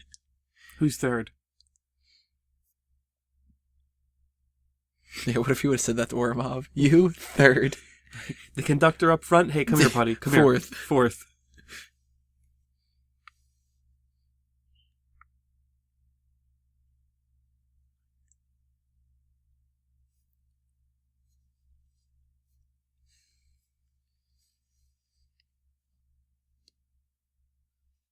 I love that line. He gets very excited. Again, the most twisted. That's the happiest he is in the entire film, is when he says, I would. I would.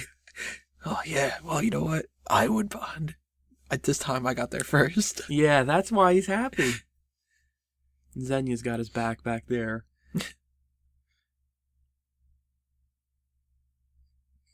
Here's a line that we've repeated ad nauseum. He's a lions. Horse.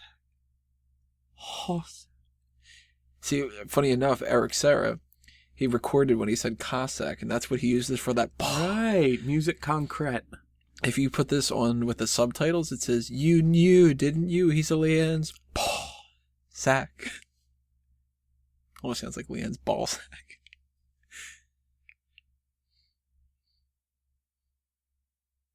Famke Janssen asked for direction in the scene. Martin Campbell says, I'll just lick your lips invitingly. That ought to... Scowl at the end of it.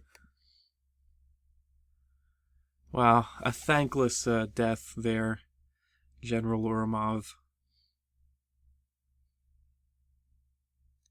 Very odd that out of all of the villains, the one who lives the longest is fucking Boris. Mm-hmm.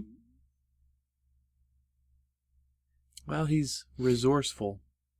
Yeah. Well, he's invincible. He's invincible after all. He was not lying. Wouldn't that be great if like another Bond film popped up and they had Alan Cumming come back and he's like, I said I was invincible. Yeah, they unfroze him. If they can unfreeze Han Solo, they can unfreeze Definitely unfreeze Boris. He'd have to get caught up on all the new developments. Internet information technology. Photoshop. Proper. Huta. Aboresa vuta. Aboresa! How much of an idiot is Natalia in this scene? Why? Because she can't figure out the riddle? Yeah. It's a difficult riddle. No, it's not at all. You sit on it, but you can't take it with you. Yeah, and she... Is it your butt? But he's like, you can't take it with you. Do you ever take your ass anywhere? And the worst thing about it all is she watches him type it in, and it's got 5 letters, and she types in like 8 different 4-letter things. It's like you're already off on the wrong thing here. You should see her doing a crossword puzzle. It's just maddening. Arse. Buns.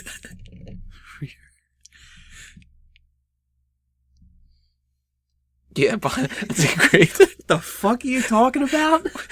What the hell? You're talking to your fucking friend. Now we're helping him out with words with friends. Oh.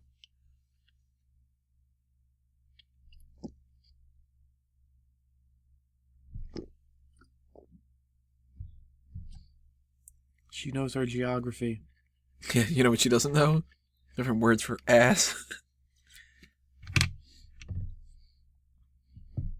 Now, I don't know about you. I've unplugged computer parts while that's been going on. I've never had sparks shoot out of me. Right. No such thing. He avoids electrocution, too. And I always thought it was funny. They're running parallel to the train. Right. They don't know where it's going to explode. Right. They could easily run to their right, screen left.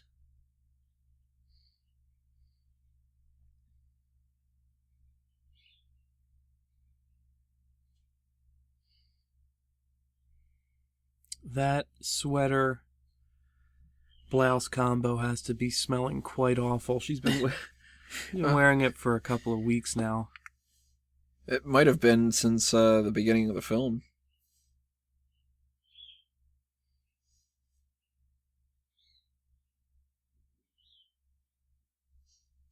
That just as easily as Caroline. They just melt in his arms.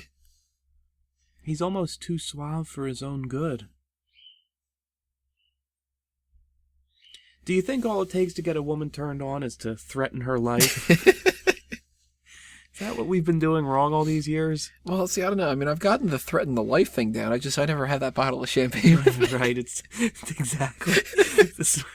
Totally. I've been threatening her life. I've made good on those threats. Yeah, ask a couple of my exes. You can't, because I made good on them. Finally, he gets the BMW in action. She changes into something... at least, somewhat flattering. Mm.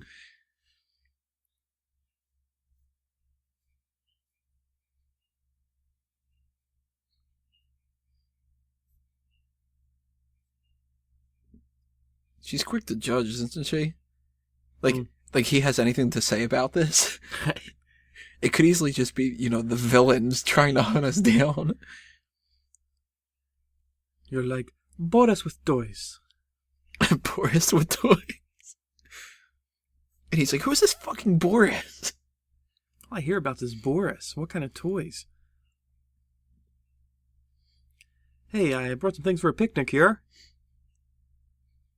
You like your tea sweetened or on?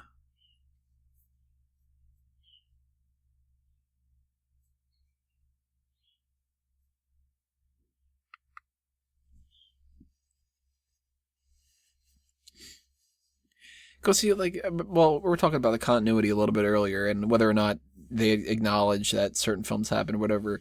Do you think they're supposed to be implying here the reason why Jack Wade takes over is because of what happened to Felix? Interesting. Like he's retired? Like that's why Felix isn't there anymore? That's convenient, yeah.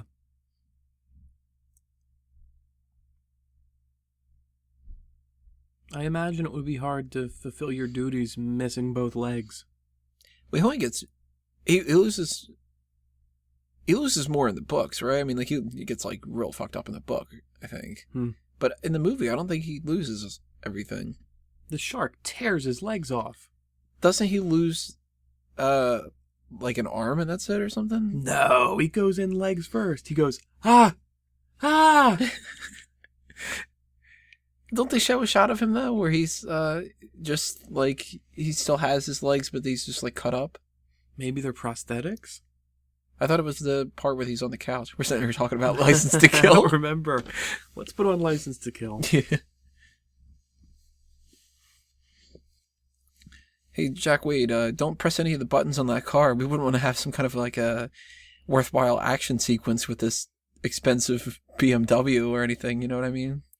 The BMW saw as much action as Q's lunch. They make up for it, though, in Tomorrow Never Dies. You can tell that somebody passed a note down and said, we didn't do anything with that car. Then they're like, all right, we'll make this, enormous action scene about him driving a car with a phone. Yeah. BMW said, we paid you a lot of money. Yeah. For you to have a guy who's not James Bond drive away in our car. When we signed this contract, we thought Pierce Brosnan was going to be in this car, not Jodan Baker. Not our idea of luxury.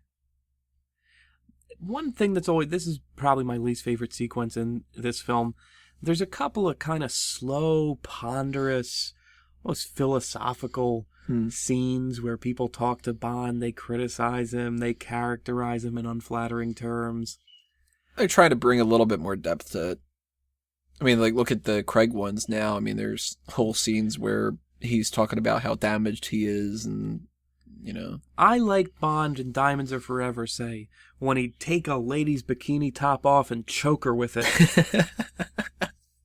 Well, to be fair, we don't know what happens at the end of this scene. Right. It does transition pretty hard from, you're a real ass and I'm never going to love you, and he's like, I really don't fucking care.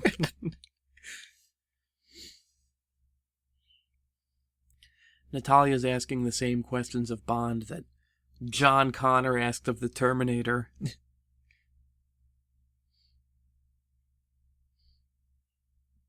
Yeah, little do we know that there's a deleted scene in this where Natalia teaches Pierce Brosnan how to smile. Hey, Bond, why don't you practice in front of a mirror or something? Uncle Bond, huh? Uncle Bond. They're like, we got a mission to do, but let's make sure we get a nice little shack here and set fire. And one thing I do like about Brosnan in GoldenEye, it doesn't show up as much in the other films, but he could be a real dick in certain scenes, and I do love how they acknowledge in this. It's like, you really mean for him that you wouldn't care? Yeah. Right. In a normal action film that wouldn't be serialized, you would be like, you wouldn't believe it, but the fact that you never see Natalia again, or any of the other ones again.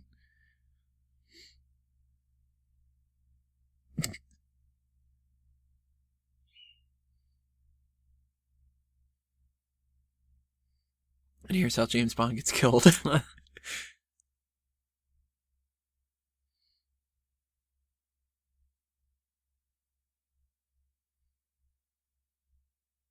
No. Like you said, given a choice, I'd pick Xenia. I'd die, but, What a way to go out, though. I get a second life. You only live twice. You in the same boat as me where anytime you ever see the satellite dish that they use for this scene in any other film or anything else, you just immediately think that it's GoldenEye? I was shocked to realize it's an actual thing, and it's an actual functioning, I don't know what it is, but it's it exists somewhere. It's not a prop. It wasn't built for the film. I mean, they did build some props, but like the actual thing itself, like they'd film it there and stuff, but what is it? Do you know? It's a weather thing? I don't know if it's a weather thing or if it's like SETI kind of. What's that? The satellites that they've positioned to hear anything from outer space. It might be one of those kind of things. How useless must it be that you have a constant flow of filmmakers coming in to use your multi-million-dollar, satellite technology as a film prop? And it's like, it's weird to look at it as like, we're going to use this as a villain's thing. Like, can we take your satellite and make it seem like a horrible megalomaniac KGB guy wanted to use it? Oh, it's okay though. We'll blow it up at the end. Yeah, we'll blow it up. Don't worry. The missile there has to be some of the worst missile technology ever. Instead of blowing up, it just goes through the plane. It's basically a 6-foot-long bullet. Hey, it takes them down. I guess it's not that bad, right? Here's our... We never had the caverns level. Doesn't exist. We never had Silo.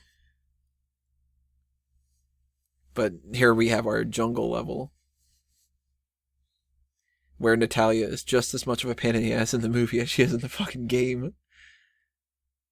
He's like, we could get one more in. She's having her siesta here in Cuba. Now, what do you think about Bond wearing those kind of clothes? Because, I mean, we had the Tux Bond already. But, like, Connery didn't wear that stuff all that much. Well, he did at times, but... It lets you know that we're getting ready for the action part of the film. Mm. He's in military fatigues. Things are going to heat up. Imagine now, you've just been shot down, and what do you think to do? I'll take a nap. They knew where I was. They fixed a missile on my plane. Good as time as any. You can tell that that's not her, too.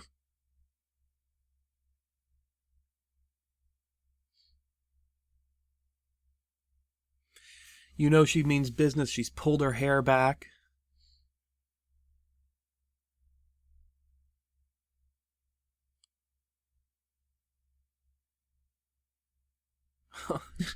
I'd like to see a film just about her. What does she do when she's not being paid to kill these people and fuck them? I imagine she just finds random people. Like, she goes to the bar, you know, because she wouldn't have to do any work, you know? She's gorgeous. Oh, yeah. She enjoys it way too much for it to just be work. No, it's not just a work activity. This is, you know what they say, you gotta do a job that you love and you don't work a day.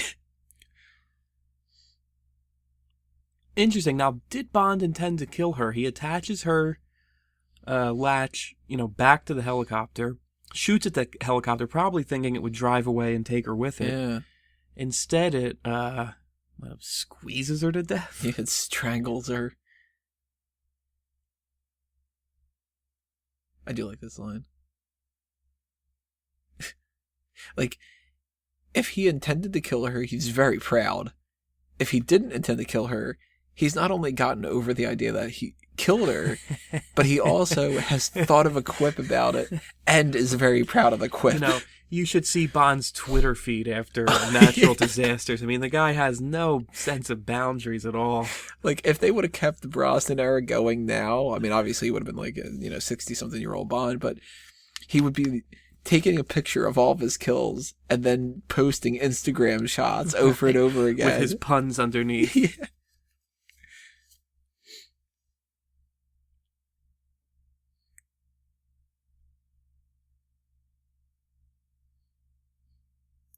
Wow. Yeah, I don't know. I mean, I guess he didn't intend to kill her because, Bond's good, but at the same time, how could he imagine that it would twist around the tree? And, right. It seemed very circumstantial there. I think it was kind of just like, let's hook you into that and let's just see what happens, get you the fuck away kind of a thing.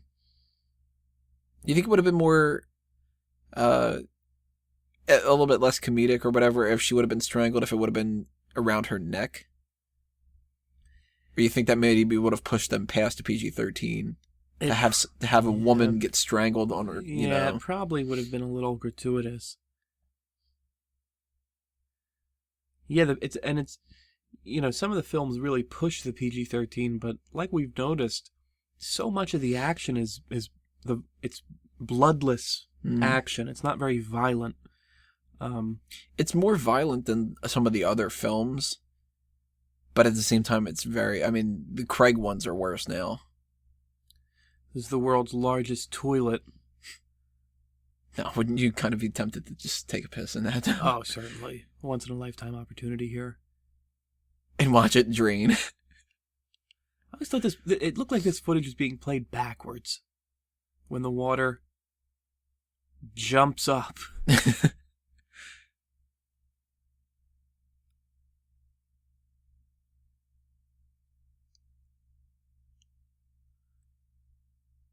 It's pretty clean, though, for being underwater like that. Right. Yeah, right. You got a tiny little bit of sewage.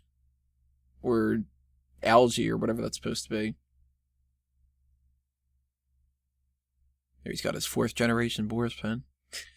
The GoldenEye satellite Misha, named after one half of the knife-wielding circus-performing duo from Octopussy, Misha and Grishka.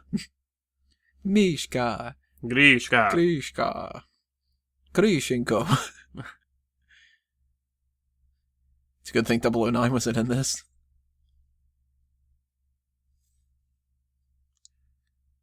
It's turning.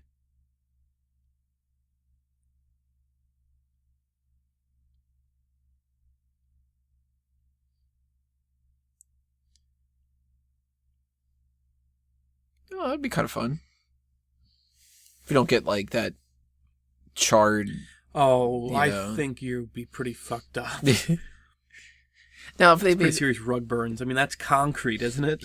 At the same time, though, I mean, it just did have all that water. It could be a slippery slope. Like a slip and slide. Slip and slide. The world's largest slip and slide. The world's largest toilet becomes the world's largest slip and slide.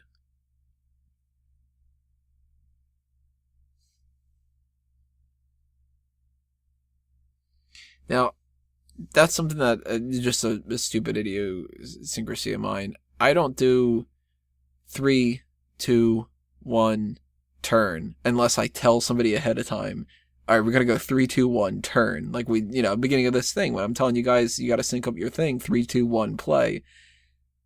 They do it differently. Ourumov and Xenia than Trevelyan and Boris. But there's no establishment of like, well, I like to do the 3, 2, 1 turn, and you like the 3, 2 turn or the 3, 2, 1 turn without me saying it, that kind of thing. Right. If it's so important that it needs to be turned on the same thing, you'd think that they would establish it. Have to work it out. I mean, yeah. Do a couple practice turns. All right. The entire evil plan hinges on whether we do the 3, 2, 1 go, the 3, 2 go.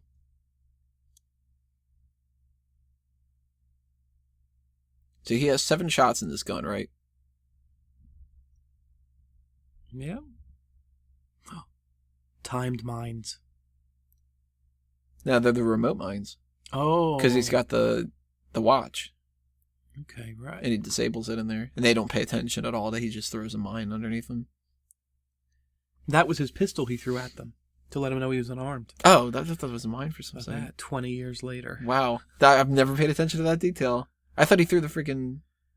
That makes so much more sense. All this time I'm criticizing this movie for something that's clearly my fault. Yeah. I thought it was blood the first time I saw it. Yeah, me too. And they don't pay any attention to this. Just another shitty job from the contractors here in our secret enemy base. I mean, that you get what you paid for.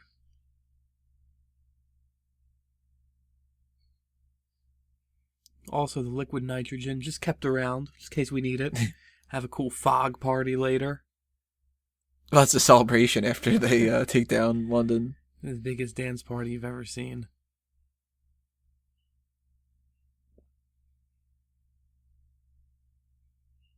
We aim to please. The backup theme from this film. We aim to please.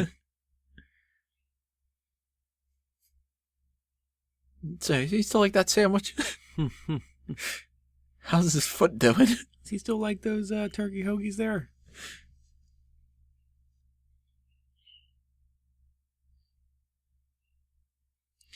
It's a little underwhelming, though, when you look at, like, we've got the car, it's got these missiles and stuff, we don't use it. Here's these remote mines, we don't get to blow it up, Kind of fucking with the audience a little bit here.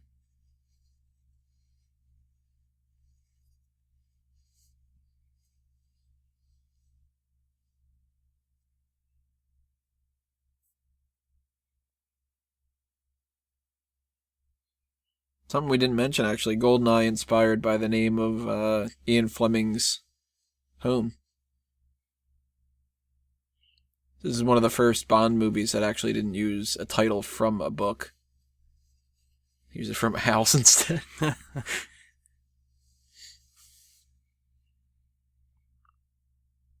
GoldenEye. I thought they named this film after the video game. Well, then it would have been GoldenEye N64 or GoldenEye 007.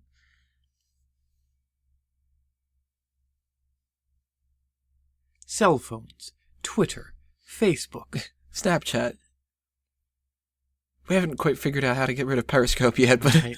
The teenagers of London will have nothing to occupy their time for several weeks. That's what it would be now, 20 years later.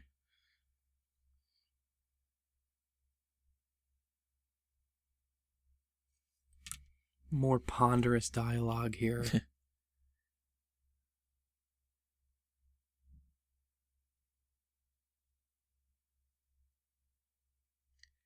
Deleted scene after this is when he goes, like Tracy? You remember Tracy, James? We shared everything, I remember. That was one hell of a wedding night there, Tracy. So, they show in Thunderball, they're all, the double O's are sitting around the Look at Boris. He's such a pansy when it comes to this. He goes immediately into the fetal position. And he, like Linus with the blanket, he has to grab a pen, twirl it around, and click it. He's like, I gotta have something to calm me down, you know? You know? You're like Boris with toys and pens. But the thing with Thunderball, where they're showing all the double O's, and they're all sitting around, you can see the person that's sitting next to Bond, who's got to be either 008 or 006. He's got the beard. You think that's supposed to be Trevelyan? Do you think they lined them up in number order? Probably. 008, 006. Now, 008's one of the only ones that you've never seen. I don't know about you. Ooh, sick burn, Boris. That's like the guy on a forum going like, well, you've only been a moderator for a week. I'm, board moderator for a month. She doesn't even have exes.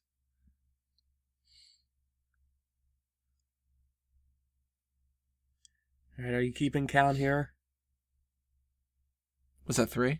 I have no I idea. lost count already. Yeah. He only clicks in even numbers, too, which makes it difficult. Multiples of 2. Yeah, so how does that work? I mean, if he clicks 1, 2, and then 1, 2, he's clicked the 3 to arm it. Exactly. He hasn't clicked 2 other more times to do it. Or is it just that he clicks that other 2 to make it 6 in that span of that time period? He's like Boris with toys. You're like Boris with pens. Keep clicking.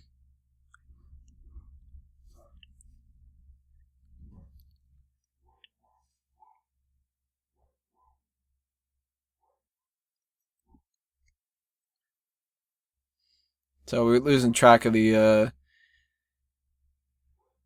clicks. The clicks here. Clicks. Oh. Now there's tension for you. Give him the fucking codes, Natalia.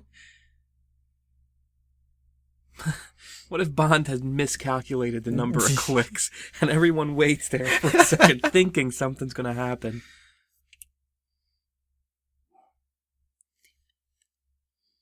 Oh. All the innocent computer programmers that go up in smoke there.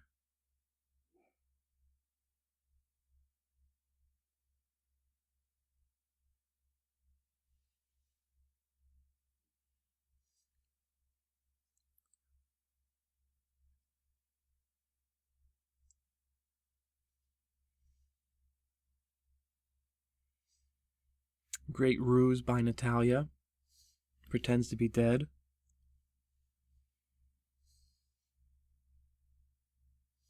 Yeah, she's good at faking people out when she's in some kind of like a control center. Right. Part of her Everywhere else, training. There's your shot of like women can be action people too. Although I don't think she uses it a single time, other than when she points it at that helicopter pilot.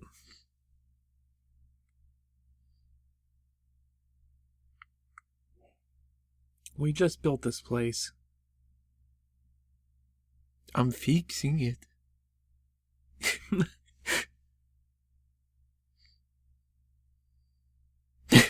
That guy's so forceful with his job. Puts the gun right up to him and gives him this look of like, I'll fucking do it, buddy. I'll fucking do it. Don't test me. I've seen how much work you got to do to get some fucking benefits around here. Yeah. I'll kill your ass. You know, my friend conducted that train. Right. He followed the rules and he got a fucking tank shell to the face.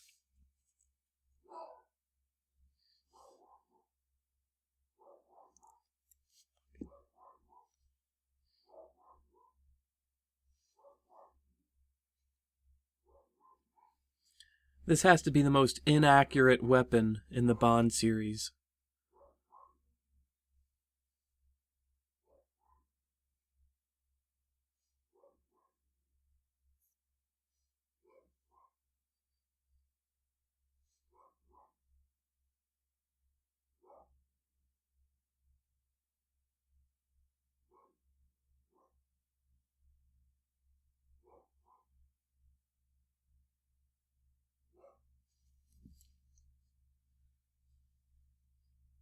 So if we haven't been able to edit this out, I apologize. I have a dog barking in the background. He's very excited here at the finale. Yeah, he waited until the end here.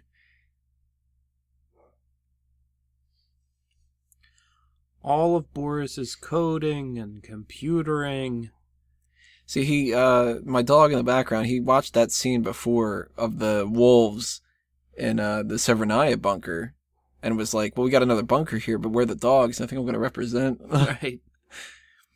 All of Boris's work amounts to nothing when Bond shoves a pipe. It's like, what is it? In Casino Royale, M refers to Bond as a blunt instrument. There you go. And it's like Bond establishes here, blunt instrument can defeat anything. Sometimes the best weapon is the most obvious one. The financial system of London came down to one pipe there, one conveniently placed pipe.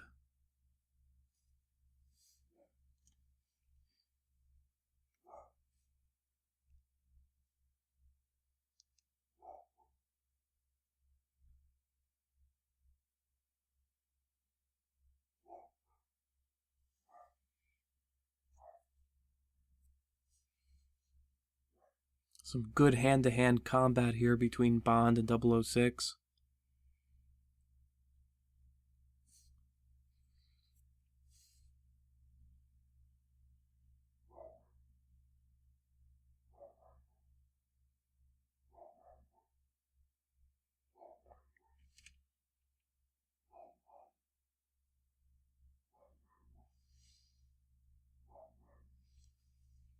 Oh.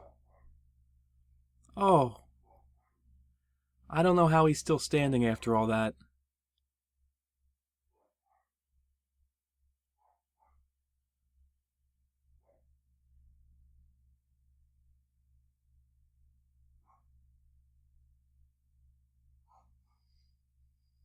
It's a good fight, though. I mean, you take, like, some of the people, you can't take, like, a Goldfinger and Bond fight. Like, they can't fight with each other. And you can't have Khan and Bond fight, but you get somebody who matches up with them. Different story. And you kind of feel like he can actually lose this one.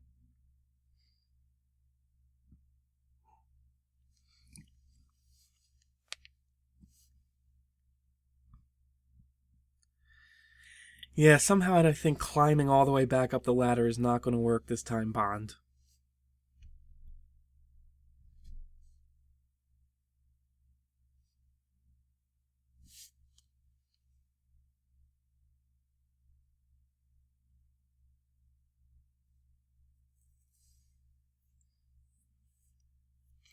Trevelyan bruised and bloody, but still going. I mean, if a man can take a bullet in the head, what's a fist fight going to do to him? If he can somehow turn a bullet in the head to just a scar on the right side of his cheek, maybe he could take a bloody handprint and turn that into like a stomach ache. See, right then, Sean Bean knew what his career would become, and he was smiling at the idea. He's like, I'm not going to die in this movie. You're going to die. Yeah, fuck that shit. Even if I'm Trevelyan, at that point I go, yo, James, like, can we, like, move this fight to somewhere else? Yeah, like, let's call a truce for a minute here. Maybe we can climb down. Let's climb back up real quick. You thirsty at all? He's like, nah, I just had all that water down below. Right. Oh. Now, would you drop him? Yeah, I wouldn't take any chances. I'd actually unlace his boot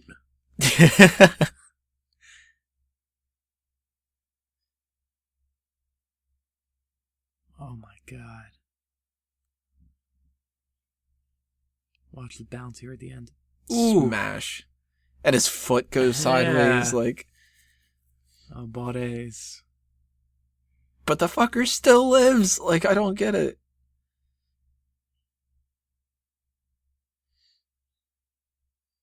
It'd be great if Bond just, like, picked up a gun and shot him from up there. Yeah, I mean, his bones are probably, dust inside of his body after that fall.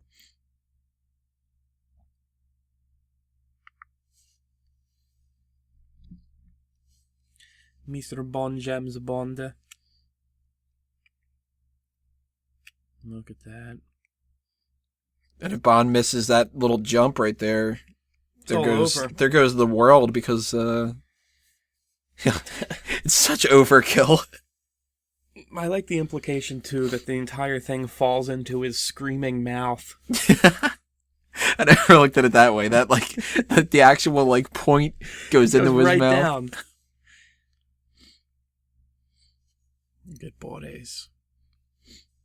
See, if he had his Nightcrawler powers, he'd be able to teleport out.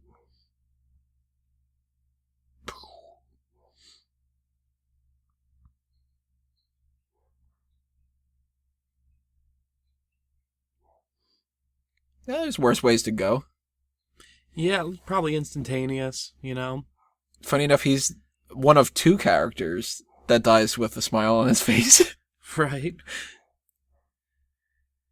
I mean, certainly Boris being frozen is a lot better than falling 100 feet. And having a satellite dish fall into your mouth. Yeah, swallowing an entire satellite dish. Swallowing it, like... Pierce Brosnan is an aggressive kisser. Have you noticed this? He goes in with a full-on open mouth and starts biting, and... He does it in Tomorrow Never Dies, too. He bites. Yeah, he's a biter. Though right then, he just a little smooch on the nose. Like, a little smooch there. This, I'd be pissed if I was Bond. After all this fucking work, Hey, Jack Wade, the fuck were you up to? I was just rounding up a bunch of troops that, could have helped you out a lot. Oh, I thought you were going to say you'd be pissed that his makeout session got interrupted. Now, if I was Jack Wade, I would have... You would have tried to get in on it? Yeah, stuck around for the show a little bit, see what's happening there. Debriefing each other. Debriefing each other at Guantanamo. Now that sounds like fun, doesn't it? Yeah. There's one place I'd like to make love to a lady. It's at the Gitmo. Yeah, the military compound at Guantanamo Bay. That's why they call it Gitmo. He got some earlier. He's going to get Mo later.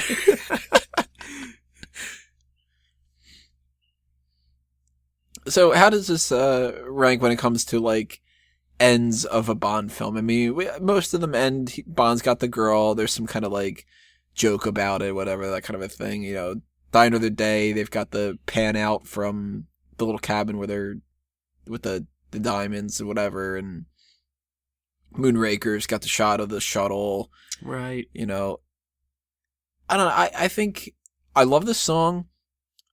I think it makes sense for the movie to kind of end here. But I also kind of think maybe it's a little bit underwhelming. I'm kind of with you there, and it might seem like splitting hairs, but I like when they end in an intimate moment. Bond pulls the covers over them, and it ends there. This kind of like zoom out, you see helicopters go away. This horrible song. Listen, the 80s called. They want their... They want their terrible romance song back. I don't know. I like when a Bond movie's got the one love theme and the one main theme, and I like listening to this song. Like, it's just a song that I like. I mean, the location manager named Natalia Smirnova. Huh? Isn't that her name in the film? Close. Natalia Semyonova. So that's not a coincidence. They had to have changed it for that. Sean Connery. Yeah, Sean Connery. They had to change Bond for that. But I don't know. See, I kind of like when the movies end with, like, after the scene, if there would have been one more scene where he was doing some kind of, like, I don't know, like, I sort of like when the Bond movies end with, they've gotten out of the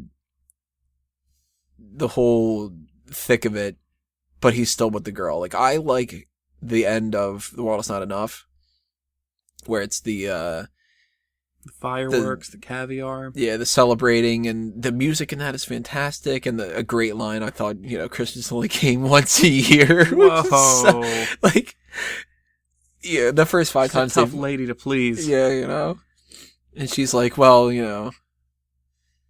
I gotta be really into it. You gotta set the mood. But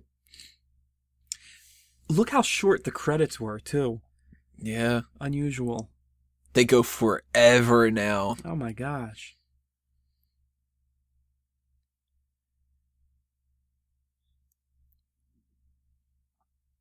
And now, actually, they've made a little tradition out of the credits tend to be one of the only times that you hear the Bond theme itself. They like to kind of jump into it. Rupert Hine. Rupert Hine. Well, there it is, ladies and gentlemen. Yeah, there's what I would say my favorite Bond film. I don't know about you. I think you got It's up there. It's up there. 20 years later, I think it still holds up. I think it definitely holds up. But we want to thank everybody for listening along with us. We want to invite you guys to check out all the other stuff that we're going to be doing, James Bond related. And if you like this one a lot, you want to hear more of our opinions about some of the other ones, do some more ones in the future. James Bond's going to return. Maybe Fanboys Anonymous will too. Thank you. Thank you all for listening, everybody. We'll see you next time. Geeks out.